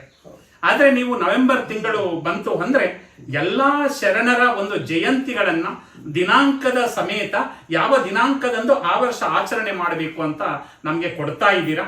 ನೀವು ನಿಜವಾಗ್ಲೂ ಕೂಡ ನಿಮ್ಮ ಈ ಒಂದು ಕಳಕಳಿ, ನಿಮ್ಮ ಒಂದು ಸಂಶೋಧನೆಗೆ ಯಾವ ರೀತಿ ನಾವು ಕೃತಜ್ಞತೆಯನ್ನ ಹೇಳಬೇಕು, ಶರಣಾರ್ಥಿಗಳನ್ನ ಹೇಳಬೇಕು ಅನ್ನೋದು ನಮಗೆ ಹೊಳಿತಾ ಇಲ್ಲ. ಆದ್ರೂ ನಿಮಗೆ ನಮ್ಮ ಈ ಒಂದು ಬಸವ ಭಕ್ತರ ಪರವಾಗಿ ವಚನ ಆಸಕ್ತರ ಪರವಾಗಿ ನಿಮಗೆ ಧನ್ಯವಾದಗಳನ್ನ ಅರ್ಪಿಸ್ತಾ ಇದ್ದೇನೆ. ಈ ಒಂದು ಶರಣರ ಜನ್ಮದಿನಗಳನ್ನ, ಶರಣರ ಜಯಂತಿಗಳನ್ನ, ಶರಣರ ಒಂದು ಪುಣ್ಯ ಸ್ಮರಣೆಗಳನ್ನ ಯಾವ ರೀತಿ ನೀವು ಅವರ ಒಂದು ದಿನಾಂಕಗಳನ್ನ ನಿಗದಿಪಡಿಸಿ ನಮಗೆ ಕಳಿಸ್ಕೊಡ್ತೀರಾ ಅಂತ ಅನೇಕರು ನನ್ನ ಪ್ರಶ್ನೆ ಕೇಳಿದ್ದಾರೆ. ಆ ಪ್ರಶ್ನೆಯನ್ನ ನಿಮಗೆ ಕೇಳ್ತಾ ಇದ್ದೀನಿ. ನಿಮ್ಮ ಬಾಯಿಂದ ಅದಕ್ಕೆ ಉತ್ತರ ಸಿಕ್ಕಿದ್ರೆ ನಮಗೆ ಅನುಕೂಲ ಆಗುತ್ತೆ ಗುರುಗಳು. ಬಸವಾದಿ ಶರಣರ ಜಯಂತಿಗಳನ್ನು ಆಚರಿಸುವ ಉದ್ದೇಶ ಹರ್ಡೇಕರ್ ಮಂಜಪ್ಪನವರು ಮೊಟ್ಟ ಮೊದಲು ಚಿಂತನೆ ಮಾಡಿದ್ರು. ಹರ್ಡೇಕರ್ ಮಂಜಪ್ಪನವರು ತಮ್ಮ ಆತ್ಮಚರಿತ್ರೆಯಲ್ಲಿ ಹೇಳ್ಕೊಂಡಿದ್ದಾರೆ, ಒಬ್ಬೊಬ್ಬ ಮಹಾಪುರುಷರ ಜಯಂತಿಯ ಹೆಸರಿನಲ್ಲಿ ಒಂದೊಂದು ಸಮಾಜಗಳು ಸಂಘಟನೆ ಹಾಕುವಂತ ಬಂದಾವು. ಆ ರೀತಿಯೊಳಗ ಬಸವಾದಿ ಶರಣರ ಪರಂಪರೆಯ ಸಮಾಜ ಇದು ಅನೇಕ ವೃತ್ತಿಗಳ ಹಿನ್ನೆಲೆಯೊಳಗ ಕಾಯಕದ ಪಂಗಡಗಳಾಗಿ ವಿಭಜಿತ ಹೋಗ್ಯದ. ಸೊ ಈ ನೂರಾರು ಕಾಯಕದ ಪಂಗಡಗಳನ್ನು ಇಡಿಯಾಗಿ ಒಗ್ಗೂಡಿಸಿ, ವೃತ್ತಿ ಯಾವುದೇ ಇದ್ದರೂ ಕೂಡ ಅವರ ಪ್ರವೃತ್ತಿ ಶರಣ ಪರಂಪರೆಯ ಕಡೆಗೆ ಪರಿವರ್ತನೆಯಾಗಬೇಕು ಅನ್ನುವ ಉದ್ದೇಶದಿಂದ ಹರ್ಡೇಕರ್ ಮಂಜಪ್ಪನವರು ದಾವಣಗೆರೆಯೊಳಗೆ ಮೊಟ್ಟ ಮೊದಲು 1913ರಲ್ಲಿ ಬಸವ ಜಯಂತಿಯನ್ನು ಅಕ್ಷಯ ತೃತೀಯದಂದು ಪ್ರಾರಂಭ ಮಾಡೋದು. ಆ ಸಂದರ್ಭದಲ್ಲಿ ದಾವಣಗೆರೆ ವಿರಕ್ತ ಮಠದೊಳಗೆ ಮೃತ್ಯುಂಜಯ ಸ್ವಾಮಿಗಳು ಅಂತ ಒಬ್ಬ ಯುವ ಸ್ವಾಮಿಗಳು ಅಲ್ಲಿ ಇದ್ದರು. ಆ ಪೂಜ್ಯರ ಒಂದು ಸಹಕಾರ ಸಹಾಯದೊಂದಿಗೆ ಹರ್ಡೇಕರ್ ಮಂಜಪ್ಪನವರು ಆ ಕಾಲದಲ್ಲಿ ಬಹುದೊಡ್ಡ ವಿಚಾರವಂತ ಶರಣ ಸಾಹಿತಿಗಳು. ಅವರು ಕೂಡ ಪ್ರಾರಂಭದಲ್ಲಿ ಪ್ರಾಥಮಿಕ ಶಾಲಾ ಶಿಕ್ಷಕರಾಗಿದ್ದವರು. ಆ ಒಂದು ಕಾಯಕವನ್ನು ತ್ಯಾಗ ಮಾಡಿ ಸಂಪೂರ್ಣ ಶರಣ ತತ್ವಕ್ಕಾಗಿಯೇ ತಮ್ಮ ಬದುಕನ್ನು ಅರ್ಪಿಸಿಕೊಳ್ಬೇಕು ಅಂತ ಅವರು ಬನವಾಸಿ ನಾಡಿನಿಂದ ದಾವಣಗೆರೆಗೆ ಬಂದು ತಾಯಿಯೊಂದಿಗೆ ಬಂದು ಅಲ್ಲಿ ನೆಲೆ ನಿಂತರು. ಸುಮಾರು 20 ವರ್ಷಗಳ ಕಾಲ ದಾವಣಗೆರೆಯಲ್ಲಿ ಇದ್ಕೊಂಡು ತುಂಗಭದ್ರಾ ನದಿಯ ದಡದ ಮೇಲೆ ಒಂದು ಆಶ್ರಮವನ್ನು ಕಟ್ಟಿಕೊಂಡು ಅವರು ಬಸವಾದಿ ಶರಣರ ತತ್ವ ಪ್ರಸಾರದ ಕಾರ್ಯವನ್ನು ಮಾಡ್ತಾ ಬಂದರು. ಅಂತಹ ಹರ್ಡೇಕರ್ ಮಂಜಪ್ಪನವರು ಬಸವ ಜಯಂತಿಯನ್ನು ಆಚರಣೆ ಮಾಡುವ ಮೂಲಕ ಬಸವಾದಿ ಶರಣರ ಎಲ್ಲ ಕಾಯಕದ ಪಂಗಡಗಳ ಅನುಯಾಯಿಗಳನ್ನು ಒಗ್ಗೂಡಿಸಬೇಕು ಅನ್ನುವ ಕಳಕಳಿಯಿಂದ ಗುರು ಬಸವಣ್ಣನವರ ಜಯಂತಿಯನ್ನು ಮೊಟ್ಟ ಮೊದಲು ಪ್ರಾರಂಭ ಮಾಡಿದ್ದು ಹರ್ಡೇಕರ್ ಮಂಜಪ್ಪನವರು. ಆಮೇಲೆ ಹೆಣ್ಣು ಮಕ್ಕಳಿಗೂ ಕೂಡ ಒಂದು ಸಂಘಟನೆ ಆಗಬೇಕು, ತಾಯಂದಿರ ಸಂಘಟನೆ ಆಗಬೇಕು. ಹಾಗಾದರೆ ಅವರಿಗೂ ಕೂಡ ಸಂಘಟನೆ ಮಾಡಲಿಕ್ಕೆ ಅಕ್ಕ ಮಹಾದೇವಿ ಜಯಂತಿಯನ್ನು ಧಾರವಾಡದಲ್ಲಿ ಪ್ರಾರಂಭ ಮಾಡಿದ್ದೇ ಹರ್ಡೇಕರ್ ಮಂಜಪ್ಪನವರು. 20 ವರ್ಷ ದಾವಣಗೆರೆಯಲ್ಲಿದ್ದರು. ಅನಂತರ ಅವರು ಮುಂಬೈ ಪ್ರಾಂತ, ಆಗಿನ ಕಾಲದಲ್ಲಿ ಮುಂಬೈ ಪ್ರಾಂತದ ಬಿಜಾಪುರ ಜಿಲ್ಲೆಗೆ ಬಂದು ಆಲ್ಮಟ್ಟಿಯಲ್ಲಿ ಆಶ್ರಮ ಮಾಡ್ಕೊಂಡಿದ್ದು, ಆ ಪ್ರಾಂತದಲ್ಲೆಲ್ಲ ಚರಜಂಗಮವಾಗಿ ಸಂಚರಿಸ್ತಾ ಅನುಭವ ನೀಡುತ್ತಿದ್ದರು. ಆ ಸಂದರ್ಭದಲ್ಲಿ ಧಾರವಾಡದಲ್ಲಿ ಮೊಟ್ಟ ಮೊದಲು ಅಕ್ಕನ ಬಳಗ 1935ರಲ್ಲಿ ಪ್ರಾರಂಭ ಮಾಡಿದ್ರು. ಮಾಡಿ ಆ ಅಕ್ಕನ ಬಳಗ ಸ್ಥಾಪಿಸಿದ್ದು ಹರ್ಡೇಕರ್ ಮಂಜಪ್ಪನವರೇ ಆ ಕಾಲದಲ್ಲಿ. ಹೀಗಾಗಿ ಮಂಜಪ್ಪನವರು ಅಕ್ಕ ಮಹಾದೇವಿಯ ಜಯಂತಿ ಅಕ್ಕಂದಿರ ಒಂದು ಸಂಘಟನೆಗಾಗಿ ಇರಲಿ ಅಂತ ತಿಳಿದು ಅಕ್ಕ ಮಹಾದೇವಿ ಜಯಂತಿಯನ್ನು ದವನದ ಹುಣ್ಣಿಮೆ 1935ನೇ ಇಸ್ವಿಯಲ್ಲಿ ಪ್ರಾರಂಭ ಮಾಡಿದ್ದು ಮಂಜಪ್ಪನವರು. ಇವೆರಡು ನಮಗೆ ಮುಂಚೆಯಿಂದಲೂ ಗೊತ್ತಿರುವಂತಹ 2 ಶರಣರ ಜಯಂತಿ ಉತ್ಸವಗಳು. ಅದಾದ ನಂತರ ಈ ಹರಳಯ್ಯ ಮಧುವರಸರ ಎಳೆಗೂಟಿ ಶಿಕ್ಷೆಯ ನೆನಪಿಗಾಗಿ ಸಿರಿಗೆರೆಯ ಶಿವಕುಮಾರ ಜಗದ್ಗುರುಗಳು ಆ ಕಾಲದಲ್ಲಿ ಮರಣವೇ ಮಹಾನವಮಿ ಅನ್ನುವಂತಹ ಒಂದು ಕಾರ್ಯಕ್ರಮವನ್ನು ಪ್ರಾರಂಭ ಮಾಡಿದ್ರು. ಹರಳಯ್ಯ ಮಧುವರಸರ ಜಯಂತಿಯು ಕೂಡ ಸಿರಿಗೆರೆಯ ಶಿವಕುಮಾರ ಸ್ವಾಮಿಗಳು ಪೂಜ್ಯರು ಪ್ರಾರಂಭ ಮಾಡಿದ್ದು ನಮಗೆ ಗೊತ್ತಿದೆ. ಸೊ ಹೀಗೆ 3-4 ಜನ ಶರಣರ ಒಂದು ಜಯಂತಿ ಉತ್ಸವಗಳು ಇದ್ದು, ಯಾವಾಗ ಧಾರವಾಡದಲ್ಲಿ ನಾವು ಬಸವ ತತ್ವ ಪ್ರಸಾರ ಸಂಸ್ಥೆಯನ್ನು ಪ್ರಾರಂಭ ಮಾಡಿದ್ದೀವಿ 1977ರೊಳಗೆ, ಧಾರವಾಡದ ಲಿಂಗಾಯತ ನಗರ ಭವನ, ಅದಕ್ಕೆ ಇವತ್ತು ಲಿಂಗಾಯತ ಟೌನ್ ಹಾಲ್ ಅಂತಾರೆ. ಆ ಕಾಲದಲ್ಲಿ ಅದು ಲಿಂಗಾಯತ ನಗರ ಭವನ ಅಂತ ಒಂದು ಸಂಸ್ಥೆ ಪ್ರಾರಂಭ ಆಗಿತ್ತು. 1883ರ ಕಾಲ ಅದು. ಅಲ್ಲೂ ಅರಟ ರುದ್ರಗೌಡರು, ಇನ್ನೂ ಅನೇಕ ಜನ ಆ ಕಾಲದ ಲಿಂಗಾಯತ ಸಮಾಜದ ನೇತಾರರು ಅವರೆಲ್ಲ ಈ ಒಂದು ಕಾರ್ಯದಲ್ಲಿ ತೊಡಗಿಸಿಕೊಂಡಿದ್ದರು. ಸಿರ್ಸಂಗಿ ಲಿಂಗರಾಜರು, ಅರಟಾಳ್ ರುದ್ರಗೌಡರು, ಗಿಲ್ಗಂಚಿ ಸಾಹೇಬರು ಅಂತ ಬರ್ತಾರೆ. ಅವಾಗ ಧಾರವಾಡದಲ್ಲಿ ಶ್ರೀ ಬಸವನಗರರು ಪ್ರಾಧ್ಯಾಪಕರಾಗಿದ್ದವರು. ಕನ್ನಡ ಅವರು ಕೇಲಿಯ ಸಂಸ್ಥೆಯ ಅವರು ಕೂಡ ಒಬ್ಬ ಸಂಸ್ಥಾಪಕರು. ಸೊ ಈ ರೀತಿಯಾಗಿ ಧಾರವಾಡ ಶರಣರ ಒಂದು ಕಾರ್ಯಕ್ಷೇತ್ರವಾಗಿ ರೂಪ ತಾಳ್ತಾ ಬಂತು. ಆ ಸಂದರ್ಭದಲ್ಲಿ ನಾವು 77ನೇ ಇಸ್ವಿಯೊಳಗೆ 1977ರಲ್ಲಿ ಬಸವ ತತ್ವ ಪ್ರಸಾರ ಸಂಸ್ಥೆ ಸ್ಥಾಪಿಸಿದಾಗ ಪ್ರತಿಯೊಂದು ಈ ಸಂಪ್ರದಾಯದ ಅಮಾವಾಸ್ಯೆ ಹುಣ್ಣಿಮೆಗಳಿಗೆ, ಹಬ್ಬಗಳಿಗೆ ಶರಣ ಸಂಸ್ಕೃತಿಯ ಒಂದು ಆಯಾಮ ತಂದುಕೊಳ್ಬೇಕು. ಅಜ್ಞಾನದಿಂದ, ಮೂಢನಂಬಿಕೆಯಿಂದ ಯಾವ್ಯಾವುದೋ ನಂಬಿಕೆಗಳಲ್ಲಿ ಆಚರಣೆ ಮಾಡ್ತಾ ಇರ್ತಾರ. ಅದು ಅರಿವಿನಿಂದ ಶರಣ ಸಂಸ್ಕೃತಿಯ ತಳಹದಿಯ ಮೇಲೆ ನಮ್ಮ ಜನಾಂಗದೊಳಗೆ ಆಚರಣೆ ಬರಬೇಕು ಅನ್ನೋದಕ್ಕೆ ಯೋಚನೆ ಮಾಡಿದ್ವಿ. ಇದು ಶರಣರು ಇಂಥ ದಿನ ಹುಟ್ಟಿದ್ರು, ಇಂಥ ದಿನ ಲಿಂಗೈಕ್ಯರಾದರು ಅಂತ ಯಾವ ಒಂದು ಇಸ್ವಿಗಳು ನಮಗೆ ಸಿಕ್ಕೋದಿಲ್ಲ. ನಾವು ತಾತ್ವಿಕವಾಗಿ ಯೋಚನೆ ಮಾಡಿದ್ದು. ಸಂಕ್ರಮಣ ಬರ್ತದೆ ಪ್ರತಿ ವರ್ಷ ಜನವರಿ ಒಳಗೆ, ಮಕರ ಸಂಕ್ರಮಣ. ಸಿದ್ದರಾಮೇಶ್ವರರು ಹಠಯೋಗಿಯಾಗಿದ್ದವರು. ಅಲ್ಲಮ ಪ್ರಭುಗಳು ಬಂದ ನಂತರ ಸಿದ್ದರಾಮರು ಅಲ್ಲಮರ ಮಧ್ಯದಲ್ಲಿ ನಡೆದ ಚರ್ಚೆ ಸಂವಾದದಿಂದ ಅನುಭವ ಮಂಟಪಕ್ಕೆ ಬಂದು ಸಿದ್ದರಾಮರು ಹಠಯೋಗಿಯಾಗಿದ್ದ ಸಿದ್ದರಾಮರು ಶಿವಯೋಗಿಯಾಗಿ ಪರಿವರ್ತನೆಯಾದ್ರಲ್ಲ. ಹಾಗೆ ಸಂಕ್ರಮಣ ಅನ್ನೋದು ಪ್ರತಿಯೊಬ್ಬ ವ್ಯಕ್ತಿಯ ಬದುಕಿನೊಳಗೆ ಬರುವ ಒಂದು ಅವಸ್ಥೆ, ಅದು ಸಂಕ್ರಮಣ ಅವಸ್ಥೆ. ಅದಕ್ಕೆ ಸಂಕ್ರಮಣದೊಂದು ಸಿದ್ದರಾಮೇಶ್ವರ ಜಯಂತಿ. ಸೊ ಈ ರೀತಿ ಒಳಗೆ ಒಂದೊಂದು ಹಬ್ಬಗಳಿಗೆ ಒಂದೊಂದು ಹುಣ್ಣಿಮೆಗಳನ್ನು ಆಯ್ಕೆ ಮಾಡ್ಕೊಂಡ್ವಿ. ಕಾರ ಹುಣ್ಣಿಮೆ, ಅಂಬಿಗ ಚೌಡಯ್ಯ ಜಯಂತಿ. ನದಿಗೆ ಹೊಸ ನೀರು ಬರ್ತದ, ಅಂಬಿಗ ಜನಾಂಗ ನಾವೇ ಪೂಜೆ ಮಾಡಿ ನದಿಗೆ ಹುಟ್ಟು ಹಾಕ್ಲಿಕ್ಕೆ ಶುರು ಮಾಡ್ತಾರೆ. ಅದಕ್ಕೆ ಅಂಬಿಗ ಚೌಡಯ್ಯ ಜಯಂತಿ ಅಂತ ಹೀಗೆ ಕಾರ ಹುಣ್ಣಿಮೆಗೆ ಆಯ್ಕೆ ಮಾಡ್ಕೊಂಡ್ವಿ. ಅದೇ ರೀತಿ ಒಳಗೆ ಗಜಾನನ ಚೌತಿ, ಅದಕ್ಕೆ ಗಣೇಶ ಅಂತ ಕರಿತೇವೆ. ಗಣನಾಯಕ ಮಡಿವಾಳ ಮಾಚಿದೇವರು. ಹೀಗೆ ಶರಣ ಪರಂಪರೆಯ ಬಸವಾದಿ ಶರಣರ ಒಂದು ಆಚರಣೆ ಬರಬೇಕು. ಆ ಮೂಲಕ ತತ್ವ ಚಿಂತನ ನಡಿಬೇಕು ಅನ್ನೋದೇ ಉದ್ದೇಶ. ಆ ಶರಣರ ಜಯಂತಿ ಮಾಡೋದು ಅಂದ್ರೆ ಆಯಾ ಶರಣ ಶರಣೆಯರ ವಚನಗಳನ್ನು ಚಿಂತನ ಮಾಡೋದು, ಅನುಭವ ಮಾಡೋದು, ಅದರ ಒಂದು ಬೆಳಕಿನಲ್ಲಿ ನಮ್ಮ ಬದುಕನ್ನು ಮುನ್ನಡೆಸೋದು. ಈ ದೃಷ್ಟಿಯಿಂದ ನಾವು ಜಯಂತಿ ಮತ್ತು ಪುಣ್ಯಸ್ಮರಣೆಗಳು ಅಂತ ಪ್ರಾರಂಭ ಮಾಡಿದ್ದು ನಿಜ. ನಂತರ ಬಸವ ಕಲ್ಯಾಣ ಅನುಭವ ಮಂಟಪದೊಳಗೆ ಚನ್ನಬಸವ ಪಟ್ಟದೇವರು, ವಿ ಸಿದ್ದರಾಮಣ್ಣ ಶರಣರು, ಹೀಗೆ ಅನೇಕ ಜನ ಅನುಭಾವಿ ಶರಣ ಸಂಕುಲ ಆಂಧ್ರ, ಮಹಾರಾಷ್ಟ್ರ, ಕರ್ನಾಟಕದ 3 ಭಾಗದ ಜನ ಬಂದು ಸೇರುವ ವ್ಯವಸ್ಥೆಯೇ ನಮ್ಮ ಬಸವ ಕಲ್ಯಾಣದ ಅನುಭವ ಮಂಟಪ. ಹೀಗಾಗಿ ಎಲ್ಲ ಕಡೆಯಿಂದ ಶರಣಜೀವಿಗಳು ಬಂದು ಚಿಂತನ ಮಾಡುವಾಗ ನಮಗನಿಸ್ತು, ವಚನಗಳನ್ನು ಅಧ್ಯಯನ ಮಾಡಿದಾಗ ಶರಣರು ಹುಟ್ಟು ಸಾವುಗಳನ್ನು ಗೆದ್ದವರು. ಅಪ್ಪ ಬಸವಣ್ಣನವರು ವಚನದ ಉಲ್ಲೇಖ ಅದಲ್ಲ, ನನಗೆ ಜನನವಾಯಿತೆಂಬರು ಜನನವಿಲ್ಲವಯ್ಯ, ನನಗೆ ಮರಣವಾಯಿತೆಂಬರು ನನಗೆ ಮರಣವೂ ಇಲ್ಲ. ಜನನ ಆದಾಗ ಜಯಂತಿ ಅಂತೀವಿ, ಮರಣ ಆದಾಗ ಪುಣ್ಯತಿಥಿ ಅಂತೀವಿ. ಮತ್ತು ನಮ್ಮ ಶರಣರ ಹೆಸರಿನಲ್ಲಿ ನಾವು ಜಯಂತಿ ಉತ್ಸವ ಮಾಡೋದಾಗ್ಲಿ, ಪುಣ್ಯಸ್ಮರಣೆ ಮಾಡೋದಾಗ್ಲಿ ತಾತ್ವಿಕವಾಗಿ ಎಷ್ಟರ ಮಟ್ಟಿಗೆ ಸೂಕ್ತ ಅಂತ ಚರ್ಚೆ ಬಂತ್ರಿ ಅನುಭವ ಮಂಟಪದಾಗ ಕಲ್ಯಾಣದಲ್ಲಿ. ಹೀಗೆ ಚರ್ಚೆ ಚಿಂತನೆ ನಡೆದಾಗ ಎಲ್ಲ ಅನುಭಾವಿಗಳು ಕೂಡಿ ಒಂದು ನಿಲುವಿಗೆ ಬಂದ್ವಿ. ಅವಾಗ ಒಂದು ತಾತ್ವಿಕವಾದ ಸಲಹೆಯನ್ನು ಮುಂದಿಟ್ಟೆ. ಜಯಂತಿ ಪುಣ್ಯಸ್ಮರಣೆ ಅನ್ನೋದಕ್ಕಿಂತ ಶರಣೋತ್ಸವಗಳು ಅಂತ ಇಟ್ಟರೆ ಬಹಳ ತಾತ್ವಿಕ ಅನುಕೂಲ ಆಗ್ತದ ಅಂತ ಒಂದು ನಿರ್ಧಾರಕ್ಕೆ ಬಂದ್ವಿ. ಅಂದಿನಿಂದ ಬಹುಶಃ ನಮ್ಮ ಪತ್ರಿಕೆಯೊಳಗೆ ನಾವು ನೋಡಿರಬೇಕು, ಬಸವಾದಿ ಶರಣರ ಮುಂಚೆ ನಾವು ಜಯಂತ್ಯುತ್ಸವಗಳು ಅಂತ ಪ್ರಿಂಟ್ ಮಾಡ್ತಾ ಬಂದಿದ್ವಿ ಪ್ರಕಟಣೆ.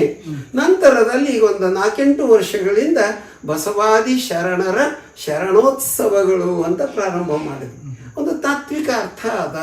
ಶರಣ ಅಂದ್ರೆ ಅರಿದಡೆ ಶರಣ, ಅರಿವಿನಿಂದ ನಾವು ಆಚರಣೆ ಮಾಡಬೇಕಲ್ಲ. ಬಸವಾದಿ ಶರಣರ ವಚನಗಳನ್ನೆಲ್ಲ ಅಧ್ಯಯನ ಮಾಡಬೇಕು, ಚಿಂತನ ಮಾಡಬೇಕು, ಅದನ್ನು ಆಚರಣೆಗೆ ತರಬೇಕು ಅನ್ನೋದಕ್ಕೆ ಶರಣೋತ್ಸವ ಅಂತ ಶಬ್ದ ಪ್ರಾರಂಭ ಮಾಡಿದ್ವಿ.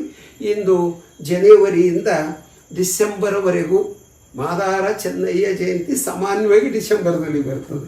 ಸೊ ಈ ರೀತಿ ಒಳಗೆ ಸಿದ್ದರಾಮರೊಂದಿಗೆ ಪ್ರಾರಂಭ ಮಾಡಿ ಮಾದಾರ ಚೆನ್ನಯ್ಯ ಶರಣರವರೆಗೂ ಸುಮಾರು ಒಂದು 25-26 ಜನ ಶರಣ ಶರಣೆಯರ ಒಂದು ನಿರಂತರವಾದ ನೆನಹು ಇರಬೇಕು, ಅವರ ವಚನಗಳ ಚಿಂತನ ನಡಿಬೇಕು ಅನ್ನೋದಕ್ಕೆ ಈ ಒಂದು ಲಿಸ್ಟು ತಯಾರು ಮಾಡಿ ಕಳೆದ 1977ರಿಂದ ಮಾಡಿ ಕಳಿಸ್ತಾನೇ ಇದ್ವಿ. ನಾಡಿನುದ್ದಗಲಕ್ಕೂ ಎಲ್ಲ ಶರಣ ಸಾಹಿತ್ಯದ ಸಂಸ್ಕೃತಿಯ ಪತ್ರಿಕೆಗಳು ಕೂಡ ಅದನ್ನು ಪ್ರಕಟ ಮಾಡಿ ಎಲ್ಲೆಡೆಯಲ್ಲಿಯೂ ಕೂಡ ಮನೆ ಮನೆಯಲ್ಲಿ ಶರಣರ ವಚನದ ಅನುಭವ ನಡಿಬೇಕು.